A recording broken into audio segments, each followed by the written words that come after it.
Praise the lord. దేవుడికి స్తోత్రములు కలుగును గాక. ఉదయకాలం మొదలుకొని ఇప్పటి వరకు కూడా ఓపికగా ఎదురు చూశారు.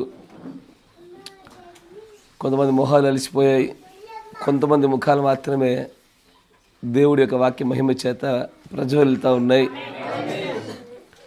కొంతమంది ఫ్రెష్గా కనబడడానికి సబ్బెట్టుకొని కడుక్కోవడం కూడా ఏర్పడుతుంది. ఏది ఏమైనా ఆసక్తిగా విందాం, ఆసక్తిగానే ముందుకు సాగుదాం. ఈ స్థలాన్ని ఇప్పుడు వదిలి వెళ్ళిపోయినట్లుగా మనకు దేవుడు నియమించిన సమయంలోగా శక్తిని మహిమను పొందుకునే వెళ్దాం. అనేకమైన విషయాల్లో జ్ఞాన సంబంధమైన, ప్రవర్తన సంబంధమైన విషయాలు, బోధ విషయంలో, అన్ని విషయాల్లో కూడా మార్పులు చెందుకొని మనం ముందుకు సాగిపోదాం. ఉదయకాలం మొదలుకొని ప్రభు తన కృప చేత వివాహములలో ఎట్లా సిద్ధపరచుకోవాలి, తమను తాము కానీ తమ పిల్లలను కానీ తాము సిద్ధపరచబడవలసినటువంటి విధానాల గురించి ఈ వర్తమానం కూడా ఎలా సిద్ధపరచమని చెప్తా ఉన్నాడు ఆయన. దాన్ని మాత్రం మనం చూస్తూ ఉన్నాము. ఇంకా ప్రత్యేకమైనటువంటి ఒక స్త్రీ యొక్క సిద్ధపాటు, ప్రత్యేకమైన పురుషుడి సిద్ధపాటులోకి మనం ఇంకా వెళ్ళలేదు. కేవలము ఇరువురిని కూడా దృష్టిలో పెట్టుకొని ఒకరినొకరు ఎలా సిద్ధపరచుకోవాలి అన్న విషయాన్ని మనము ప్రస్తుతం చూస్తున్నాము. ప్రత్యేకంగా వీటి విషయంలో కాపరి బాధ్యతలు, వీటి విషయంలో తల్లిదండ్రుల బాధ్యతలు, వ్యక్తిగతంగా ఒకరికొకరి యొక్క బాధ్యతల గురించి మనం మళ్ళీ ప్రత్యేకంగా మాట్లాడుతాం. వాటిని గురించి ప్రవక్త కొన్ని ప్రత్యేకమైన సందర్భాల్లో చాలా లోతుల్లో ప్రస్తావించారు. ఒక తండ్రిగా నిర్ణయం చేయాలి, ఒక తల్లిగా నిర్ణయం చేయాలి. ఇలా మనకంటూ దేవుడు నియమించినటువంటి మన బాధ్యత పరిధుల్లో మనం నడవలసిన విధానాల గురించి దేవుడు మాట్లాడుతున్నాడు. ఆమేన్. సరే అనుకోండు. కాబట్టి అన్ని విషయాల్లో కూడా మనం సిద్ధపరచబడాలి. మీరు ఆ ప్రస్తుతం మనం ఏదైతే ఒక వర్తమానాన్ని కొనసాగింపుగా చదువుతున్నామో, వధువుని ఎన్నుకోవడం, చూసింగ్ బ్రైడ్ కదా, ఒక వధువుని ఎన్నుకోవడం ఎలా అన్న విషయంలో దేవుడి యొక్క ప్రవక్త ఇటు భౌతికమైన, ఆత్మ సంబంధమైన ఈ రెండింటిని కూడా పోల్చుతూ చూపిస్తూ చాలా అద్భుతంగా మాట్లాడతారు అక్కడ. దానిలోనే భౌతికంగా మనం చేయబడవలసినటువంటి ఈ విషయాల్లో ఎలా సిద్ధపాటు ఉన్నది దాన్ని గమనిస్తూ ఉన్నాం. మనం దాన్ని మరింత కొంతగా ముందుకు తీసుకెళ్దాము. దాంట్లో మరికొన్ని అద్భుతమైన విషయాలను చెప్తూ ఉంటారు. చివరికి ఈ మూడింటి విషయాల కలయికలో ఒకటి ప్రత్యక్షత గుండా, ప్రార్థన సూచనల గుండా, క్యారెక్టర్ని ఐడెంటిఫై అంటే గుణలక్షణములను గుర్తించడం గుండా, ఈ మూడింటి గుండా చేస్తూ చివరిగా ఒక మాట చెప్తా ఉంటాడు ప్రవక్త. అదే వర్తమానం ముందు కొనసాగిద్దాం. 79వ పేరాలో ఆయన ఒక మాట చెప్తారు చూడండి. వధువుని ఎన్నుకున్నట్టు అనే వర్తమానంలోనే 79వ పేరాలో ఒక మాట. అయితే నీకు తెలుసు, ఎంచుకునేటప్పుడు ఏది, ఏం ప్రణాళిక, ఆస్తి బాగున్నోన్ని ఎట్టబడేయాలని. మీకు అర్థమవుతుందా? ఇది కాదు ఆయన చెప్పేది. దేవుడి యొక్క చిత్తానుసారమైనటువంటి ప్రణాళిక కలిగి ఉండాలంటున్నాడు. ఖచ్చితంగా అందరి ప్రణాళికలు ఒకేలా ఉంటాయా? వేరువేరుగా ఉండొచ్చు. ఇప్పుడు ఈ మూడిటిలో ఒక్కొక్కరికి ఒక్కొక్క సమయంలో కనబడుతుంది. ఒకరికి ముందు క్యారెక్టర్ కనబడి ఉండొచ్చు.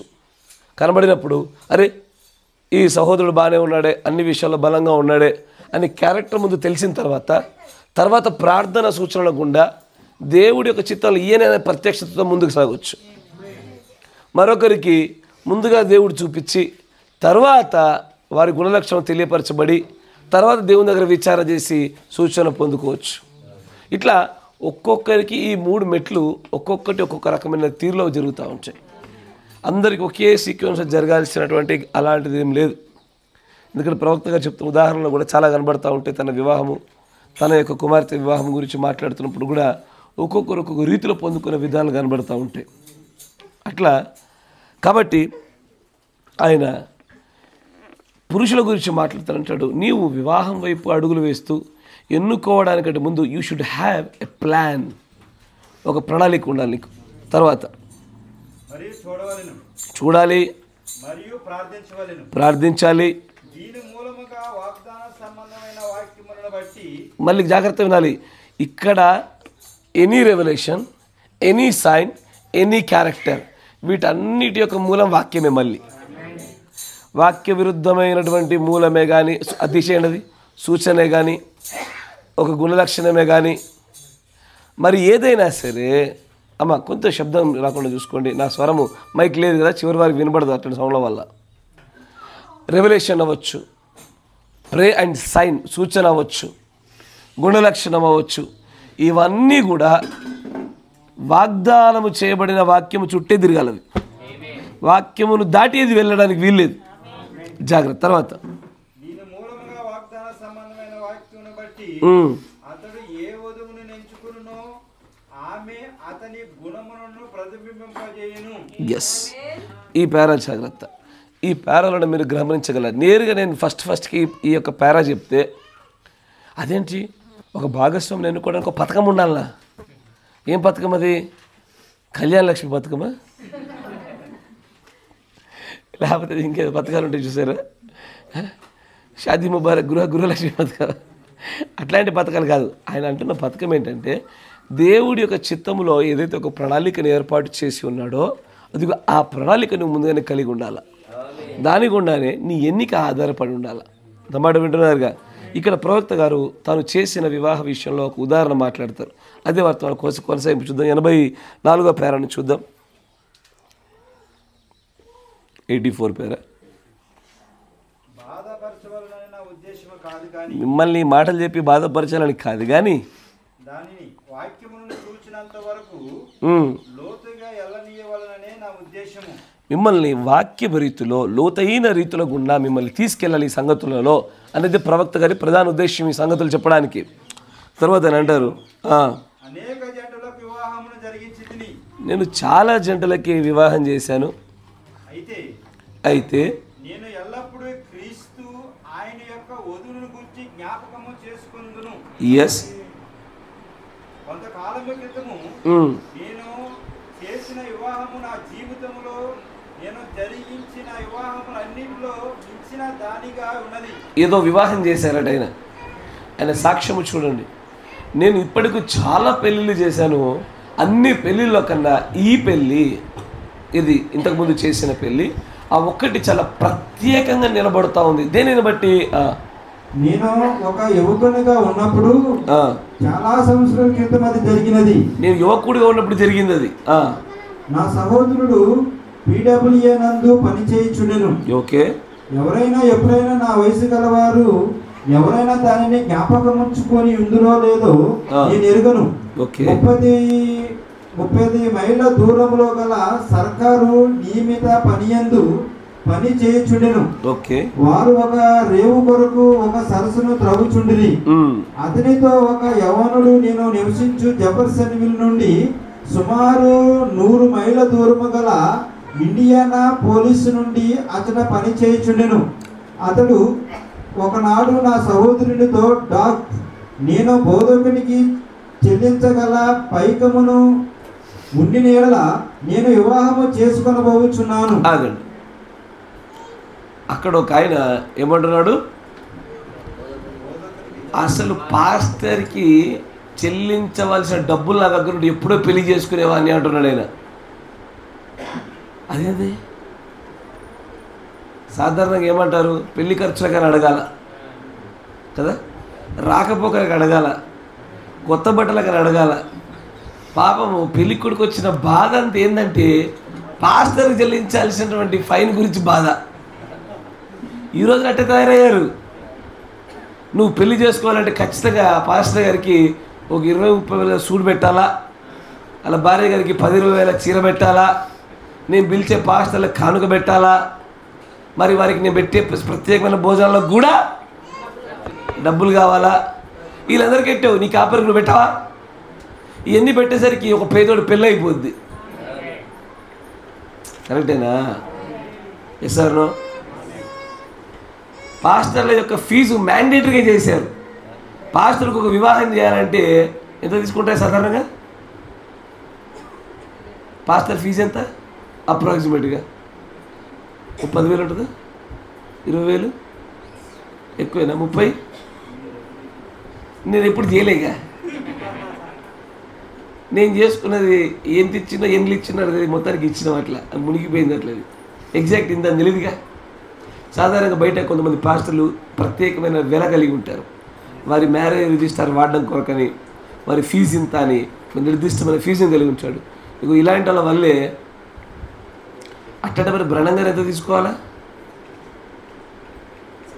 వధువుకి దేవుడికి మధ్యలో వివాహం చేశాడుగా, ఆయన ఫీజు ఎంతో. మూర్ఖులారా, దేనిగా ఫీజు? దగ్గర పైసలు లేవని ఏడిచే కింద మీద పడి చేస్తూ ఉంటే వాళ్ళ దగ్గర శవాల మీద ప్రాణాలు ఎదుర్కొంటారు వీళ్ళంతా. కరెక్టా కదా? అసలే డబ్బులు లేవని పెళ్లి చేసుకోలేకపోతూ ఉంటే మధ్యలో ఈ పాస్ దగ్గర వచ్చి లాక్కొని పీక్కొని గోతికడి నక్కల మాదిరిగా 100 దగ్గర లాక్కునే ప్రయత్నం ఏంది? ఈయన 10 రూపాయలు అటు వేసి ఇంకా పెళ్లి చేసి పొర బతుకుపోంటారని చెప్పాలి. కానీ ఇతను అక్కడి నుంచి ఇట్లా లాక్కొని మరి చంపుతా ఉన్నారు ఆయన్ని. మరి ఎంత దౌర్భాగ్య పరిస్థితి ఉన్నారు ఇట్లాంటి వాళ్ళు. అందుకే ఈ వర్తమానం ఈరోజు కాంట్రవర్సీ ఉండదు, నెక్స్ట్ ఇంకా కాంట్రవర్సీ దొక్కుతాం. ఇక అందరూ లేపేయాల. పెళ్ళిళ్ళు అంటే ఒక వ్యాపారాలుగా తయారు చేశారు ఈ రోజున. నా దృష్టిలో వాక్యం యొక్క చెప్పబడినటువంటి అద్భుతమైన ఘట్టాల్లో బాప్తిసం అనేది ఉన్నతమైనటువంటిది. నువ్వు మన బాప్తిజం ఇప్పటిదాకా ఎట్లా చేశారు అందరూ? అయ్యా ఎట్లా చేశారు? 2 బండ్లు, ఓ కారు, ఓ ట్రాక్టరు ఎక్కిరు, వెళ్ళిరు, కార్యక్రమం ముగించుకున్నారు, వచ్చారు, చివరి ప్రార్థన చేశారు. అయితే ఓ సమస్య లేకపోతే ఓ జిలేబీ ముగిచ్చేసారా? అట్ట చేసుకో పెళ్ళి, ఏం బాధ లేదు. పెళ్ళికి ఏమి పెద్ద లక్షలు పెట్టాల్సిన అవసరం లేదు. బ్రదర్ పెళ్ళి కావాలి 10 లక్షలు కావాలా? దేనికి? ఎందుకు? ఎవరు చెప్పారు? నా పెళ్ళికి నా బంధువులు వస్తే చాలు. ఎవరు నా బంధువులు? మీరే. కరెక్టేనా? ఇప్పుడు ఈ సంఘానికి భోజనం పెట్టాలి, ఎంత అవుద్ది? 5. నువ్వు మరీ బాగా మా వాళ్ళకి ఇంకెక్కువ పెడతాను కూడా 10, అంతే. అయిపోయిందా? నీ పెళ్ళి 10,000. అంటే 10,000లో పెళ్లి చేసి చూపిస్తావా? 10 రూపాయలు కూడా చూపిస్తా.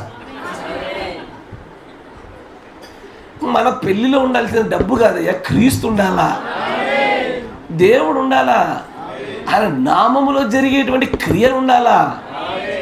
దూతలు వచ్చి మనతో పాటు ఆనందించి ప్రభు ఆమోదిస్తే చాలు. ఎవరికి తెలీదా ఈ సత్యాలు? గోడ కొట్టిన సున్నము పెళ్ళికి పెట్టే ఖర్చు 2 ఒకటే. వెనక్కి తిరిగి రావుగా. ఏదో మన పరువు ప్రతిష్టలు కాపాడుకోవడానికి తాహతపడి ఆతురపడి పెట్టే ఖర్చే కానీ నాలో క్రీస్తు ఉన్నాడు లేదా చూసుకోవడం చాలయ్యా. మన వారు ఉన్నారో లేదో చూసుకుంటే చాలు. నా పెళ్ళికి నాల వల్లే రక్తంలో కడగబడిన నా ప్రజలుంటే చాలు. పెళ్ళికి ఖర్చు అన్నప్పుడల్లా నాకు భలే మండొస్తుంది. ఇక దేనికి ఖర్చు? వెనకాల డెకరేషన్ దేనికి? ఫోటోలు వెనకాల బ్లూ స్క్రీన్ పెట్టి ఎడిట్ చేయిస్తా. ఏమయ్యా? గ్రీన్ స్క్రీన్ పెట్టి ఎడిట్ చేపిస్తా. ఇంకా దేనికి? రక్షణనే నువ్వు 100-200 రూపాయల స్వీట్లతో ముగిచ్చావు. పెళ్ళికి వచ్చిందని నీ బాధ. నువ్వు లేఖన ప్రకారంగా, అమ్మ నువ్వు లేఖన ప్రకారంగా నేను చేశానండి. మీరు సరిగ్గా లేఖన ప్రకారంగా వాక్యంలో మీరు ఒదిగిపోతే మీ పెళ్ళిళ్ళు రూపాయి ఖర్చు లేకుండా చేస్తా. నేనే భోజనం పెట్టుకుంటారండి, నేనే పెడతా భోజనాల్ని. మన సంఘానికి నేనే పెట్టి నేనే పిలుస్తా. నేనే మిమ్మల్ని మ్యారేజ్ సర్టిఫికేట్తో పంపిస్తా. అవు నీకు రిజిస్టర్ లైసెన్స్ లేదుగా, నీకు నువ్వే తిప్పిస్తావు లైసెన్సు. సరే మన సర్టిఫికేటు నాది కాదు, పోయి తెలంగాణ గవర్నమెంట్ తిప్పిస్తా నీకు. ఏమయ్యా? తెలంగాణ గవర్నమెంట్ తెలుసా? ఈ పాస్టర్లు ఇచ్చే సర్టిఫికేట్స్ చెల్లవు. ఎంతమంది తెలుసయ్యా? పాస్టర్లు ఇచ్చే సర్టిఫికేట్స్, మ్యారేజ్ సర్టిఫికేట్ చెల్లవని ఎంతమంది తెలుసు? అధికారికంగా ఆధార్ కార్డు మీద నీ భర్త పేరు పెట్టడానికి కూడా ఆ సర్టిఫికేట్ పనికిరాదు. తెలుసా? చెల్లుబాటు కాదు. ఫారెన్కి వెళ్ళడానికి అసలుకే కాదు. గవర్నమెంట్ నుంచి వచ్చేటువంటి ఆథరైజ్ సర్టిఫికేట్స్ తప్ప ఈ పాస్టర్లు ఇచ్చే ఏ సర్టిఫికేట్ అయినా కూడా పనిచేయదు. చాలామంది తెలీదు. అంటే మేము కొన్ని ప్రయత్నాలు చేసినా కూడా మాకు తెలిసింది ఆ విషయాలు, మాకు జల్లదని. కానీ అంటే మరి అర్థము, మరి సర్టిఫికేట్ లేకుండా పెళ్లి చేయొచ్చా? సర్టిఫికేట్ ఇవ్వకుండా పెళ్లి చేయొచ్చా? సర్టిఫికేట్ లేకుండా, మ్యారేజ్ యాక్ట్ కాకుండా. మీరు మీ మీ మీ పేరెంట్స్ ఎప్పుడొకప్పుడు హిందువులేనా? హిందువులేగా. వాళ్ళకి సర్టిఫికేట్ ఉందా? అలా భార్య భర్త బంధాన్ని గవర్నమెంట్ అంగీకరించిందా? కొత్తదోడు పట్టుకొచ్చారు ఇక్కడికి. ఏంది వీడిట పెళ్లి చేస్తారా, వీడికి లైసెన్స్ మ్యారేజ్ రిజిస్టర్ కాదుగా. ఇప్పుడు నాయన సేవకుడు అయినప్పుడే ప్రవక్త అంటారు, to baptise, to funeral, to marry I been licensed by God అన్నాడు ఆయన. వివాహానికి మరియు చావులకును మరియు పెళ్ళిళ్ళకును నేను ప్రభువు చేత ఎన్నిక చేయబడ్డ వ్యక్తిని అన్నాడు ఆయన. సర్టిఫికెట్స్ వీళ్ళు ఇచ్చే సర్టిఫికెట్లు కాదు, ఎవరు పట్టించుకోరు అయితే. అండ్ ఇంకోటి ఈ మధ్యకాలం తెలుసా, ఒక కొత్త రూల్ వచ్చింది, అది తొందరలోనే ఇప్పుడు బిల్ పాస్ అవ్వాలా. 1 రూల్ 1 నేషన్, అందరికి ఒకే రకమైన మ్యారేజ్ సర్టిఫికేట్ వస్తుంది. నువ్వు ఏ కులానికి సంబంధించిన వాడవు, ఏ మతానికి సంబంధించిన వాడవు, ఎలాంటి వివాహం జరిగినా సరే అందరికీ ఒకే రకమైన ఆధార్ కార్డు ఎట్లా ఉందో అందరికి ఒకే రకమైన మ్యారేజ్ సర్టిఫికేట్ వస్తుంది. ఇప్పుడు ప్రజెంట్ అదే 2005 2015 అనుకుంటే యాక్ట్, అది 1995 సంథింగ్ మర్చిపోయినా. మ్యారేజ్ యాక్ట్ కింద ప్రతి ఒక్కరు కూడా irrespective of their religion, irrespective of their caste, వారికి గవర్నమెంట్ నుంచి మ్యారేజ్ సర్టిఫికేట్ వస్తుంది. మ్యారేజ్ జరిగిన వితిన్ 60 డేస్లో అప్లై చేసుకుంటూ వస్తుంది. దీనికి ఏం సర్టిఫికేట్ అక్కర్లే, దీనికి డబ్బులతో పనిలే. మనకు కావాల్సిందల్లా నేను ప్రభు యొక్క చిత్త ప్రకారంగా నా ఎన్నిక జరిగిందా, ఆ అమ్మాయికి అలాగే ఎన్నిక జరిగిందా, ఈ వివాహాన్ని దేవుడు ఆమోదించాడా, ఆయన వివాహంలో ఉన్నాడా, ఇదే మనం చూసుకోవాల్సింది. పెళ్ళిళ్ళకి ఎంత డెకరేషన్ కావాలయ్యా?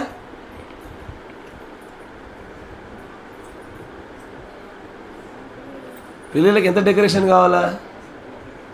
అది మీరు మాట్లాడతలేరు. చేసుకోకపోతే కరెక్ట్, సరైన సమాధానం. అది కూడా చేసుకున్నోడికి చేసుకున్నంత, పిండిని బట్టి రొట్టె అన్నట్టు ఉన్నవాటిని బట్టి చేసుకుంటున్నారు. కానీ ఇది మ్యాండేటరీయా అయ్యా? మ్యాండేటరీ కాదు ఇది. అసలు ఈ స్టేజ్లు కానీ ఇవన్నీ కూడా మ్యాండేటరీ కాదు. అయ్యో చర్చ్లో కూడా పెళ్లి చేయొచ్చా? ఇప్పుడు అప్పుడప్పుడు కొంతమంది పిల్లల్ని ప్రతిష్ఠించాం మనం, మీకు గుర్తుందా? మెసేజ్ అయిపోయింది, వచ్చారు, ప్రతిష్ఠించాము, అట్లా కూడా పెళ్లి చేసేయచ్చు. కానీ ఇక్కడ ఉండే ఈ ప్రాంతీయంలో ఉండే కొన్ని రూల్స్ ప్రకారంగా వారం 10 రోజుల ముందు స్థానికంగా ఉండే కొంతమందికి దాన్ని అధికారిక ప్రకటన చేయాలి. వీరికి వివాహం జరగబోతున్న విషయాన్ని కొన్ని రూల్స్ పాటించాలి. కానీ వివాహం అనేది చాలా చిన్నగా సాధారణంగా గుట్టు చప్పుడు కాకుండా చేయొచ్చు. దానికి ధనంతో కానీ బలగంతో కానీ ఈ మ్యారేజ్ రిజిస్టర్లతో కానీ దేనితో సంబంధం లేదు. ఇట్లా కూడా పెళ్ళి అవుతాయా? ధన్యులు, మీరు తొందరలో చూస్తారు. అవుతుంది, మన పరిచర్యలు అవుతుంది. మరి పరిచర్యలో పిండిని బట్టి రొట్టెలాగా డబ్బులు బట్టి పెళ్ళిళ్ళు చేసేస్తాం. మళ్ళీ ఒక ఆయన వచ్చి, బ్రదర్ మరి మా దగ్గర బాగా డబ్బు ఉంది, మరి మంచిగా చేస్తావా? చేస్తా. కొన్ని క్వశ్చన్స్ అడుగుతా. దీనికి కడతావా, సువార్త కడతావా? దీనికి కడతావా, సువార్త కడతావా? నువ్వు పెట్టే డబ్బుల్లో కూడా ప్రభువు నామానికి ఘనత వచ్చినట్లుగా సద్వినియోగపరచు పరిధిలోనే చేయాలి. ఎలా పడితే అట్లా ఆడంబరాలకు పోయి మన పేరు ప్రఖ్యాతని ప్రకటించాలనో దీనికోసం చేసుకోవద్దయ్యా. అట్లా చేసుకుంటే అన్నీ నష్టపోతారు, ప్రతి ఒక్కరు మోసపోతారు. సాధారణంగా దేనికి చేస్తారంటే ఈ బంధువుల చుట్టాల యొక్క ఒత్తిడికే చేస్తారు ఎక్కువగా. వీళ్ళ ఒత్తిడి భరించలేక ఇలాంటి వివాహాలు జరుగుతాయి. మీకు అనిపించవచ్చు, అరే చూస్తుంటే అసలు పెళ్ళంటే ప్రాధాన్యం లేనిదనగా చేస్తుండేది వీణా అని అనిపించుండొచ్చు. దాంట్లో కేవలం వాక్య మౌలిక విషయాలు మాత్రమే ఉంచి మిగిలిన సంగతులు తీసేసి అట్లా కనబడుతుంది. అది వాక్యానుసారంగా చేసి తెలుసు పెళ్ళిళ్ళ కోసము అప్పు చేసి పప్పు గుడిసే వాళ్ళు కూడా ఉన్నారు. కరెక్టేనా? పెళ్ళిళ్ళ కోసం అప్పులు చేసిన వాళ్ళు కూడా ఉన్నారా? నేను కూడా అదే బ్యాచ్. మొన్న ఒక 6 నెలల కింద అయిపోయింది, 5 సంవత్సరాలు కట్టా. కట్టినప్పుడల్లా ఒకటే గుర్తొచ్చేది, చిన్నగా చేసుకుంటే ఏం పోయేది, చిన్నగా చేసుకుంటే ఏం పోయేదని. ఎందుకు వచ్చిన 2 సూట్లు కుట్టించుకుంటే ఒక్కో సూటు పని చేస్తలేదు కదా, ఒక్క సూటు సరిపోకపోయేదా అని 5 ఏళ్ళు ఫీల్ అయ్యా. అనుభవాలతో చెప్తున్నా, మిమ్మల్ని అట్లా బాధపడనియ్యా, మిమ్మల్ని అట్లా బాధ పెట్ట. మీరు వివాహం జరిగితే సంతృప్తిగా సమాధానంగా క్రీస్తు యొక్క ఆత్మ సంచారంలో జరిగి ఆనందంగా మీరు వివాహ సంసారాలు చేసుకోవాలా. మీతో బాగా ఖర్చులు పెట్టియా, మీరు ఎవరైనా మిమ్మల్ని అన్నారనుకోండి, పాస్టర్ పెట్టనీయడే అని చెప్పి నా మీద పడేయండి, మీరు తప్పించుకోండి. కానీ వివాహాల్లో క్రీస్తుంటే చాలు, ఇంకేం అక్కర్లే. ఆమేన్. కానీ ఆయన అంటాడు, మా పాస్టర్కి డబ్బులు ఇవ్వాలయ్యా, అది లేకే ఇన్ని బాధలు పెళ్లి చేసుకోవట్లేదు అంటే. చాలామంది పాస్టర్లు అట్లాంటి కొన్ని స్టాండర్డ్స్ పెట్టేశారు. 5 లక్షలు ఉంటే పెళ్ళి, నాకు 50,000 ఇస్తే పెళ్ళి, లేకపోతే నీ పెళ్లి చేయ. వాడు అసలే పేదవాడు అయ్యా, అసలే పేదవాడు. అయితే మన సంఘంలో ఇంకా కొన్ని వర్తమానాలు చెప్పాక మీకు పూర్తిస్తే అవగాహన వస్తుంది. మన దగ్గర ఏదైనా చావులు జరిగాయి అనుకోండి, నేనేం ఆశించట్లేదు, చెప్తున్నా. ఏదైనా మరణం సంభవిస్తే అక్కడ ప్రత్యేకంగా ఒక డబ్బా ఉంటుంది. మీరు వింటున్నారా? ప్రత్యేకంగా ఒక డబ్బా ఉంటుంది. ఆ డబ్బాలో ఖచ్చితంగా ప్రతి ఒక్కరు కాంట్రిబ్యూట్ అవ్వాలా. ఎంత అవుతారో నాకు తెలీదు, అది మీ శక్తి మేరకు జరగాల, కానీ అయి తీరాల. నా మాట వింటున్నారా? ఇది జరగాల. దీనివలన బహుశా కొన్ని చోట్ల సముద్రం మీద వర్షంలా ఉండొచ్చేమో, కానీ చాలా చోట్ల ఎడారిలో వర్షం లాంటిది. అది గొప్పదైన పర్పస్ని, గొప్పదైనటువంటి క్రియను జరిగిస్తుంది. మరణమైనప్పుడు జరిగేటువంటి కొన్ని క్రియలు, కొన్ని కార్యాలకు ఆ కుటుంబానికి కనుక ఎంతో ఆదరణగా ఉంటుంది. ముఖ్యంగా అది కనుక ఆ ఇంటికి ద బ్రెడ్ విన్నర్ యజమాని అయితే కనుక అది నిజంగానే ఊరటం కలగజేస్తుంది. ఆమేన్. వివాహాల విషయంలో కూడా ఇక్కడ మన దాంట్లో ఎవరైనా ఒక పేదవాడి కనుక వివాహం చేసుకుంటే, అయ్యా పేదవాడి ఇన్ ద సెన్స్ తన దగ్గర దాచుకున్న డబ్బు లేక, తన తల్లిదండ్రులు సహకరించకపోయినా జరగకపోతే కనుక ఎలా చేద్దాం చెప్పండి పెళ్ళిళ్ళు?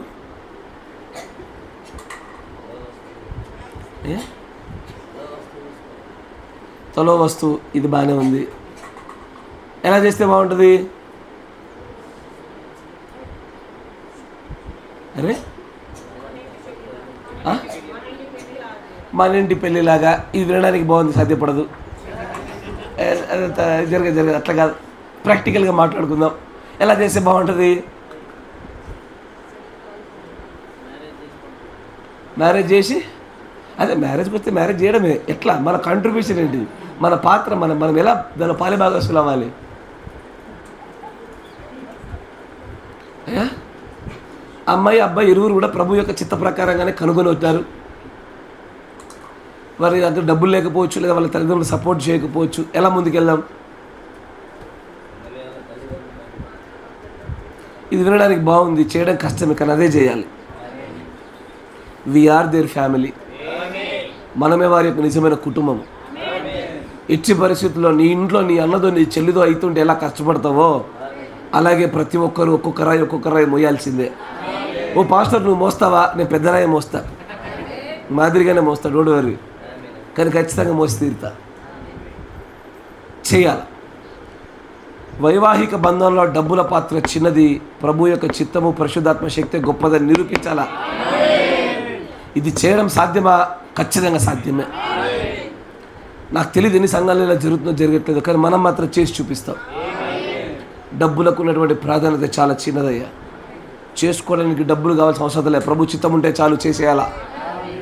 అది ఎంత చిన్నగానే చేయొచ్చు, చిన్నగా చేస్తేనే బాగుంటాయి యాక్చువల్గా పెళ్ళిళ్ళు. మరి పెద్దగా చేసుకొని 100,000 మంది పిలవడం వల్ల ఏం రాదు, ఖర్చు తప్ప ఏముండదు పెద్దగా. కానీ ఆత్మ సంబంధంగా నడిపించబడే వ్యక్తులు, రక్తంలో కడగబడిన కొంతమంది మధ్యలో జరిగేటువంటి వివాహం చాలా గొప్పది. అన్నమాట వింటున్నారా? ఎందుకు ఈ వివాహాల విషయంలో ఉన్నటువంటి ఆ యొక్క అందరూ పెట్టినటువంటి ఏదో ఫేక్ క్లౌడ్స్ ఏదేమంటుందని వాళ్ళు పూసినటువంటి ఆ మబ్బులు తీసేసేయాలి. వివాహాలు అంటేనే ఏదో పెద్ద లక్షలతో కూడుకున్నట్టు, దానికి ఇక వాళ్ళ యొక్క సర్వస్వాన్ని పెట్టినట్టు, ఆడ ఆస్తితో పాస్తి అమ్మితే కానీ పెళ్లి కాకుండా చేసిరు. ఈ రోజున పేదోడు తనకున్న స్థిరాస్తినో చరాస్తినో అమ్మితే కానీ పెళ్లి కాదు అన్నట్టు చేశారు. కరెక్టేనా? Yes sir. ఇప్పుడు ఆలోచించండి, పెళ్ళిలో ఎవరు డబ్బులు ఎక్కువ పెట్టుకోవాలి, అమ్మాయి అబ్బాయా? అయ్యా ఇక అర్థం కాలే. పెళ్ళిలో అమ్మాయి అబ్బాయి ఎక్కువ డబ్బులు ఎవరు ఎక్కువ పెట్టుకోవాలా? బైబిల్ ప్రకారం ఎవరు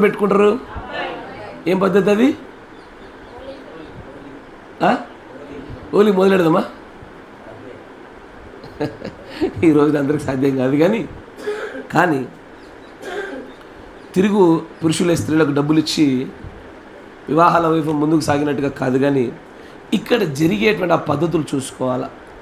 సాధారణంగా ఫస్ట్ ఏం జరుగుతుంది? మ్యారేజ్ కంటే ముందు ఏంటిది? అది ఎంగేజ్మెంట్. ఏడ జరుగుద్ది అది? ఓకే. పెళ్ళి ఏడ జరుగుద్ది? అంటే చర్చ్ వద్ది. ఇక నేనెందుకు ఇక మాస్టర్ని ప్రవక్త చర్చలో చేసుకోరా ఆయన అంటుంటే మీరు ఇళ్ళల్లో మార్చారేమి? ఓరు ఇదొకటి ఉందా అయ్యా? ఇదొకటి ఉందా? పెళ్ళి మాత్రం తప్పకుండా చర్చిలోనే జరగాల. అబ్బా అంత దూరం మా బంధువులు రారా అంటే తీసుకురాకు, ఖర్చు మిగులుద్ది. రాకపోయినా పర్వాలా, పెళ్ళి చర్చిలోనే జరిగి తీరాలా. మరి డబ్బులు వాళ్ళు పెట్టుకోవాలా? అందరు కలిసి నా మీద పడైపోయారా? నేను పెట్టుకునే పెళ్ళిళ్ళు ఉన్నాయి, అవి అయితే లేండి. కానీ అట్లా కాదు. ఇది కుటుంబాలకు వేరువేరుగా నడిచేటువంటి రేషియో. కుటుంబాన్ని చూసి దాంట్లో ఒకరక్కడ ఒకరిక్కడన్నా లేదా 2 చోట్ల కలిపి పెడతారా? ఇది ప్రపోర్షనల్గా వారి ఆర్థిక పరిస్థితులను బట్టి వ్యక్తిగతంగా తీసుకునే నిర్ణయాలు. ఇది అందరికి ఒకేలాగా సాగేది కాదు. మీకు అర్థమవుతుంది. ఎందుకంటే మ్యారేజ్లో డబ్బు యొక్క పాత్ర రాగానే అనేకమైన చోట్ల ఆత్మీయతకు సంబంధించిన విషయాలు నొక్కేస్తున్నారు. అట్లాంటిది పాస్టర్కి డబ్బులు ఇవ్వడం లాంటిది. ఇంతకు డబ్బులు ఇవ్వాలో అంత పాస్టర్కి?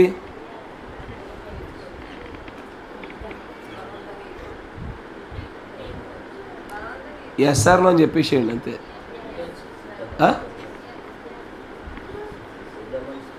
పెద్ద మనసులే చిన్న మనసులే ఖచ్చితంగా ఇవ్వాలి. పెద్ద మనసు పని చేయవాడు పనికి పాత్రుడు, అది ఖచ్చితంగా చేయాలి, ఇవ్వాలి. కానీ ఎంత ఇవ్వాలనేది మన ఆర్థిక పరిస్థితిని బట్టి చేయాలి. మన ఆర్థిక పరిస్థితి ఎలా ఉంటుందో అంతే. నా శక్తి మేరకు కనుక నేను 10 రూపాయలు ఇవ్వగలిగితే 10 రూపాయలు ఇవ్వాలి, అంతే. చేయగలిగేదేం లేదు, శక్తి మేరకు చేయాలి. కానీ నేను చాలా చోట్ల చూస్తా, పెళ్ళిళ్ళలో పనికి మన ఖర్చులు ఎక్కువైతుంది, దేవుడి కొరకైన ఖర్చు తక్కువవుతుంది. దీన్ని బ్యాలెన్స్ చేయాలి, ఇది నియంత్రించాలి, తప్పది. అలాంటి విషయాల్లో వాటిని మీరు శిక్షించబడకూడదు.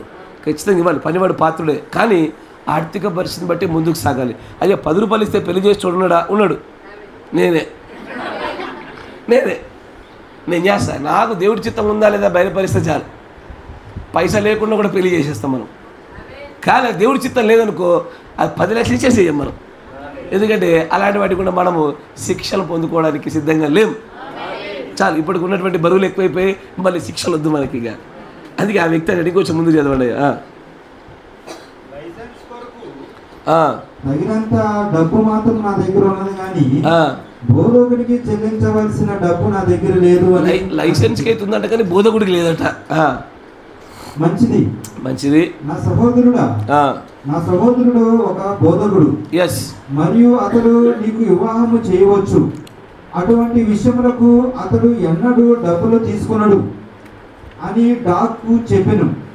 అందుకతడు నాకు వివాహము చేయమని నీవు అడిగేదవా అని అడిగాను. మంచిది. ఆ రాత్రి నా సహోదరుడు నన్ను అడిగాను, మరియు నేను వారిద్దరిలో ఎవరును ఎన్నడను ఇంతకు ముందు వివాహము చేసుకొనని ఎడల అవన్నీ క్రమముగా ఉండి ఎడల. చూసారా, డబ్బులు లేకుండా అన్న పెళ్లి చేస్తారు, కానీ షరతుల్లో ఉండాలా. వారు ఇంతవరకు ఎవరిని పెళ్లి చేసుకోకూడదు, విడాకులు తీసుకున్న వాళ్ళై ఉండడమో, లేకపోతే తక్కువ వయసు ఉన్న వాళ్ళై ఉండడమో, ఇలా ఉండకుండా అన్ని లేఖన ప్రకారంగా సరిగ్గా ఉంటే దానితో డబ్బులతో సంబంధం లేదు.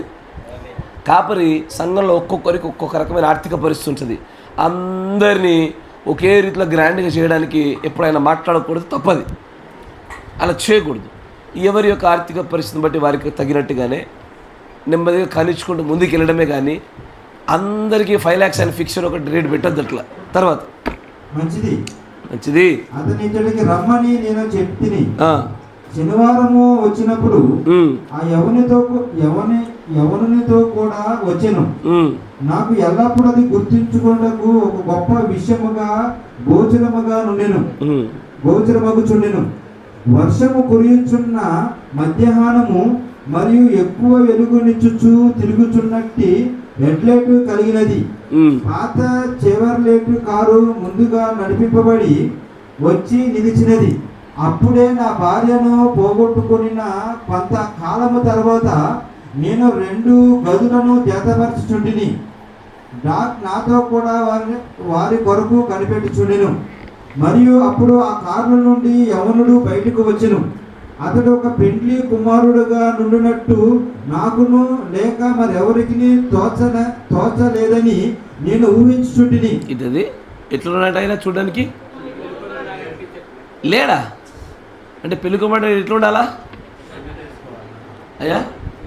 పెళ్లి కుమారుడు అంటే సూట్ ఉండాలా, టై ఉండాలా, బూట్లు ఉండాలా, అర్థమైపోద్ది. ఆయన చూడగానే ఎన్నడూ వేసుకున్నారా అని తెలిసిపోతుంది. అట్లా ఉండాలి పెళ్లి కొడుకు. తర్వాత అతని చిరిగిపోయిన కాలి జోళ్ళను చూచి, కాలి జోళ్ళు షూస్ ఎలా ఉన్నాయంటే చిరిగిపోయి ఉన్నాయి తన పెళ్ళికి. తర్వాత $1.5 ఇచ్చి మంచి కాలి జోళ్ళను కొంటిని. అతని జోళ్ళు వాస్తవముగా పాతదిగా ఉండెను, మరియు అతడి ప్యాంటు వదులుగా ఉండెను. అతడు ఒక పాత కుడత పొట్టిగానున్న కోటును. ఎందుకే చదివిస్తున్న జాగ్రత్త గమనించింది. దేవుడి యొక్క ప్రవక్త ఎగ్జాంపుల్ మ్యారేజ్ గురించి, ఒక వివాహం ఎలా జరగాలి ప్రతికూల పరిస్థితుల్లో కూడా అన్న విషయం చాలా అద్భుతంగా మాట్లాడతాడు. ఎంత పేదరికం అంటే చినిగిపోయినటువంటి బూట్లు ఉన్న చోట కూడా వీళ్ళే డబ్బులు ఇచ్చి బూట్లు కొనిపిస్తున్నారు. ఆ వస్త్రాలు సరిగ్గా లేవు. చూస్తే అసలు పెళ్లి కొడుకు లెక్కే లేడైనా. ఇంతకీ పెళ్లి చేయొచ్చా? చేయొచ్చు. భోజనాలు పెద్దగా పెట్టలేదు. అసలు భోజనాలు లేకుండా పెళ్లి జరుగుతుందా? Every marriage should follow the. ఇప్పుడు మన పెళ్ళైనాక మనం ఎక్కడికి వెళ్తాం? పెళ్లి విందుకి వెళ్తాం. పెళ్లి విందు ఉంటుంది. కానీ అది కూడా ఈ అప్పు చేసి పప్పు కూడా మీటర్ బంద్ చేసేయండి కాస్త. అందరూ కూడా తమకున్న ఆర్థిక పరిధిలో ఎంత చేయగలితే అంత మేలైనది పెట్టే ప్రయత్నం చేయాలి. అంతేగాని దాని కొరకు విపరీతమైనటువంటి కొన్ని పోరాటాలు జరుగుతాయి. ఆశ్చర్యం కలుగుతా ఉండే వాళ్ళందరూ చూస్తూ ఉంటే. తర్వాత చేయండి. అట్టి దానిని వయసు కలిగిన మీలో కొందరైనా జ్ఞాపకము కలిగి ఉందిరని నేను తలంచలేదు. అది బట్టలు ఉతుకు యంత్రంలో వేయబడి చక్కగా మురికి పోవునట్లుగా చేయబడలేదు. అది రేగులు కలిగినట్టుగా ముడతలు కలిగి దాని అంచులు పైకెత్తు కొనినట్లుగా ఉండెను. ఎట్లొచ్చిందంట ఆ పాయింట్? నార్మల్గా ఉతికి పిండేసిన తర్వాత ఆరేసి తీస్తే ఎట్లుంటుంది? ముడతలు. తన పెళ్ళికి తాను ముడతలు కలిగి ఎక్కడదక్కడ ఉండి కింద అంచులు పైకి తేలుతున్నాయి. ఇట్లా అట్లా వచ్చిండు. ఏది వేరే పెళ్ళికి కాదు, ఆయన పెళ్ళికి.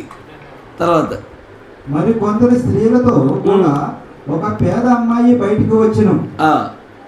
వారిలో కొందరు చూచుటకు ఆటంకపరచు వస్త్రములను కలిగి ఉండేది. సరైన వస్త్రాలు వేసుకోలేదు చుట్టూ ఉండే ప్రజలు. కానీ ఆమె వచ్చింది చూడండి, పేదరాలు.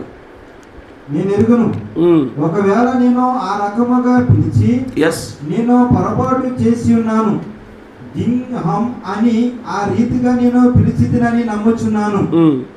ఆ విధముగా జరిగి ఉండెను. మరలా తప్పితమాయనని నేను చెప్పితిని. నేను ప్రతి సమయమున అలాగూ చేయుదును. ఆవిడ కారు నుండి బయటకు వచ్చినది. వారు మెట్టు ఎద్దుకు వచ్చిరి. వారు లోపలికి వచ్చినప్పుడు ఆ దీన స్థితిని గమనించగా, అంత పెద్దల కారు ఎక్కడిది?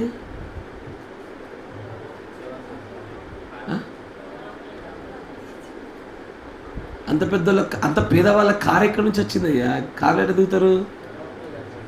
అడుక్కోవడానికి 60 కోర్లు అంతేనే కదా. పక్క వాళ్ళ కారు వేసుకొని వచ్చారు. వాళ్ళకి పైంటే సరిగ్గా లేదు. కారు ఎక్కడ ఉంటుంది వాళ్ళకి? కానీ కారులో దిగొచ్చారు. తర్వాత మీ అందరూ కూడా కార్లో దిగిరా? పెళ్ళినప్పుడు కారు లేపిన కార్లో దిగిరా లేదా? దిగిరా? అట్లా వాళ్ళు కూడా దిగిరు.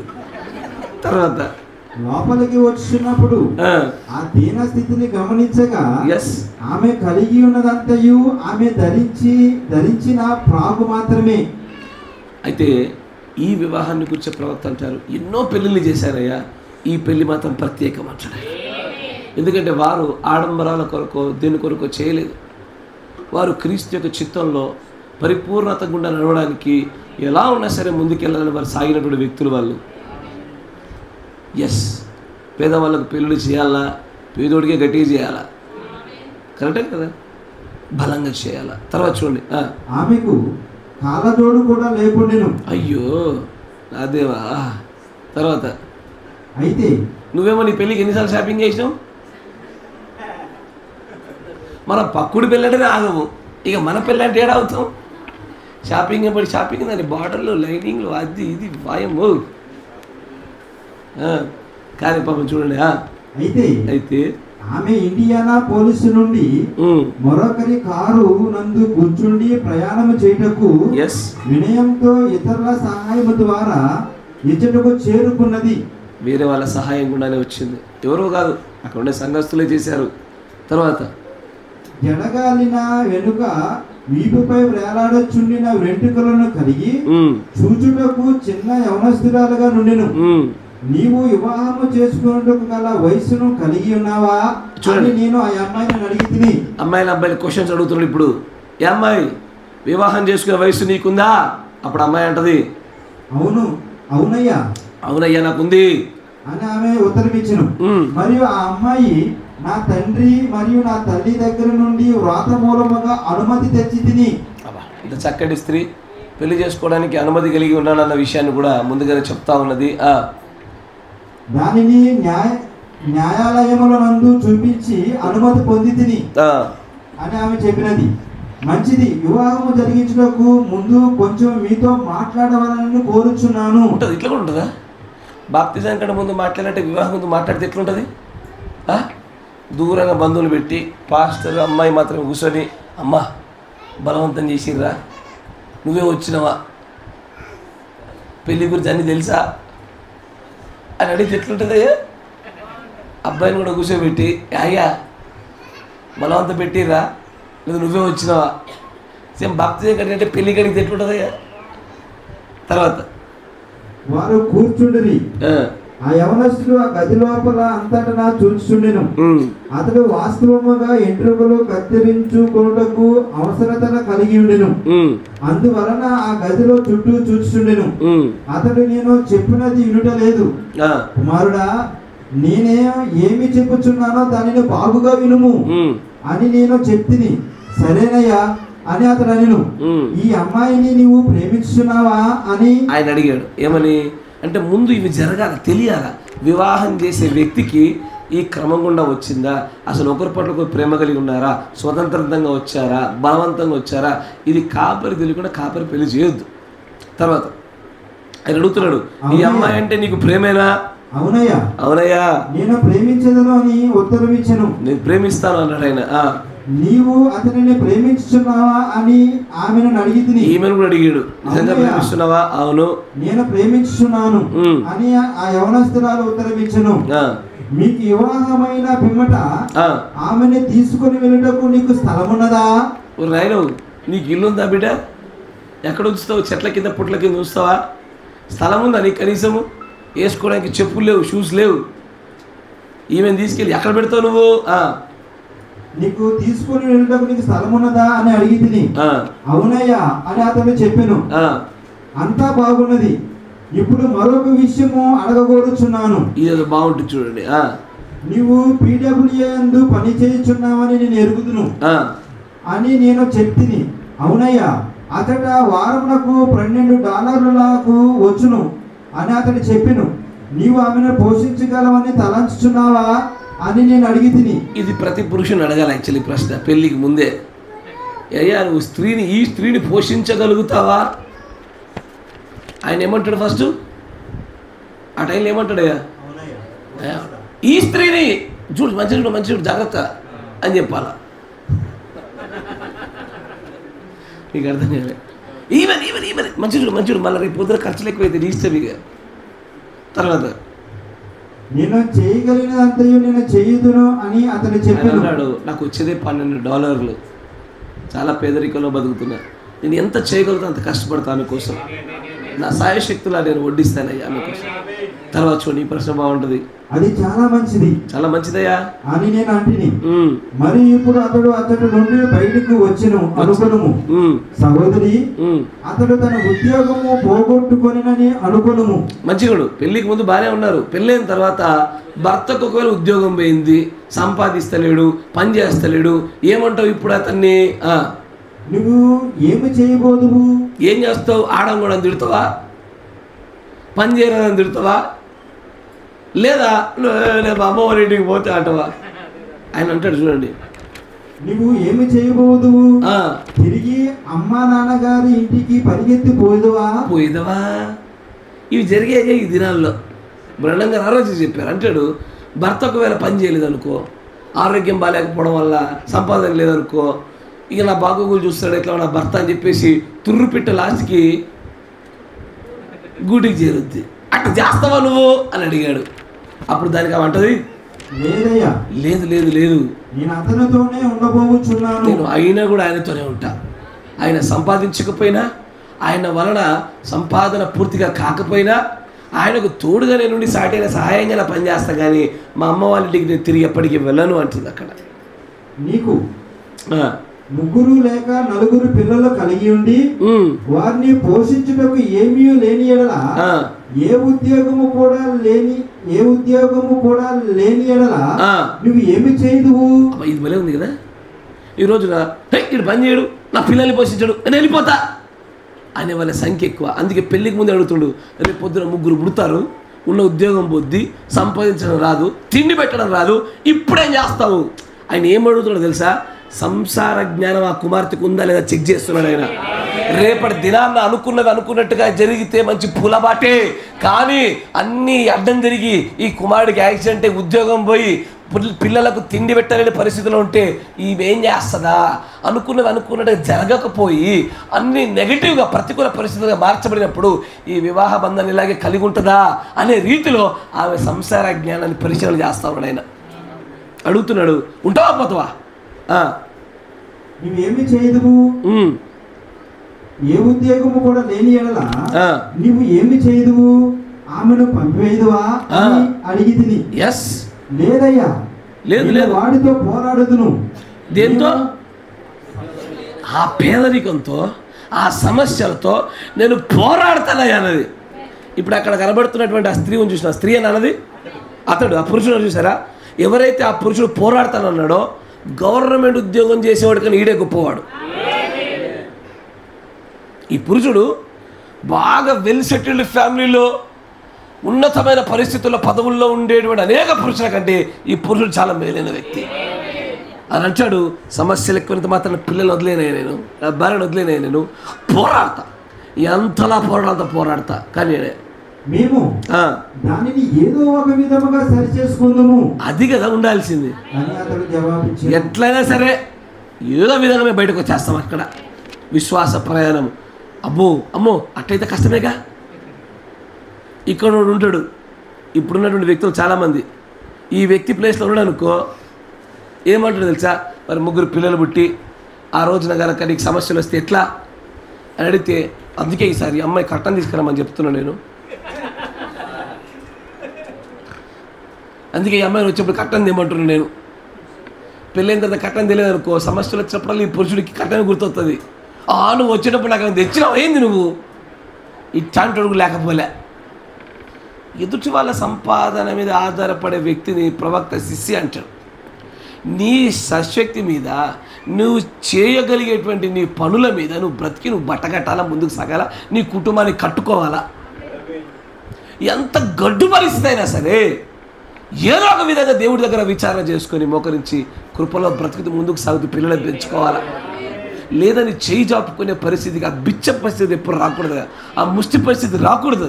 అది పురుషుల లక్షణం కాదు. అది తర్వాత అతడు వాస్తవముగా ఆ అమ్మాయిని ప్రేమించుచున్నట్లు చూచి తిని, వారిరువురు ఒకరినొకరు ప్రేమించి ఉండిరని నేను కొంత గమనించి తెలుసుకుంటుని వారికి వివాహములు చేసి తిని. పెళ్లి చేసేసారు. ఒక ఆమెకు చెప్పులు లేవు, ఒక ఆయనకు షూ ఉంటేనే మనందరూ కొత్త షూ కొనిచ్చారు. ఆ పాయింటే కాదు, అది కరెక్టేనా? ఆ పాయింట్ ఎట్లుంటుంది? ఇంతకన్నా కెమెరామెన్ ఉండొచ్చా?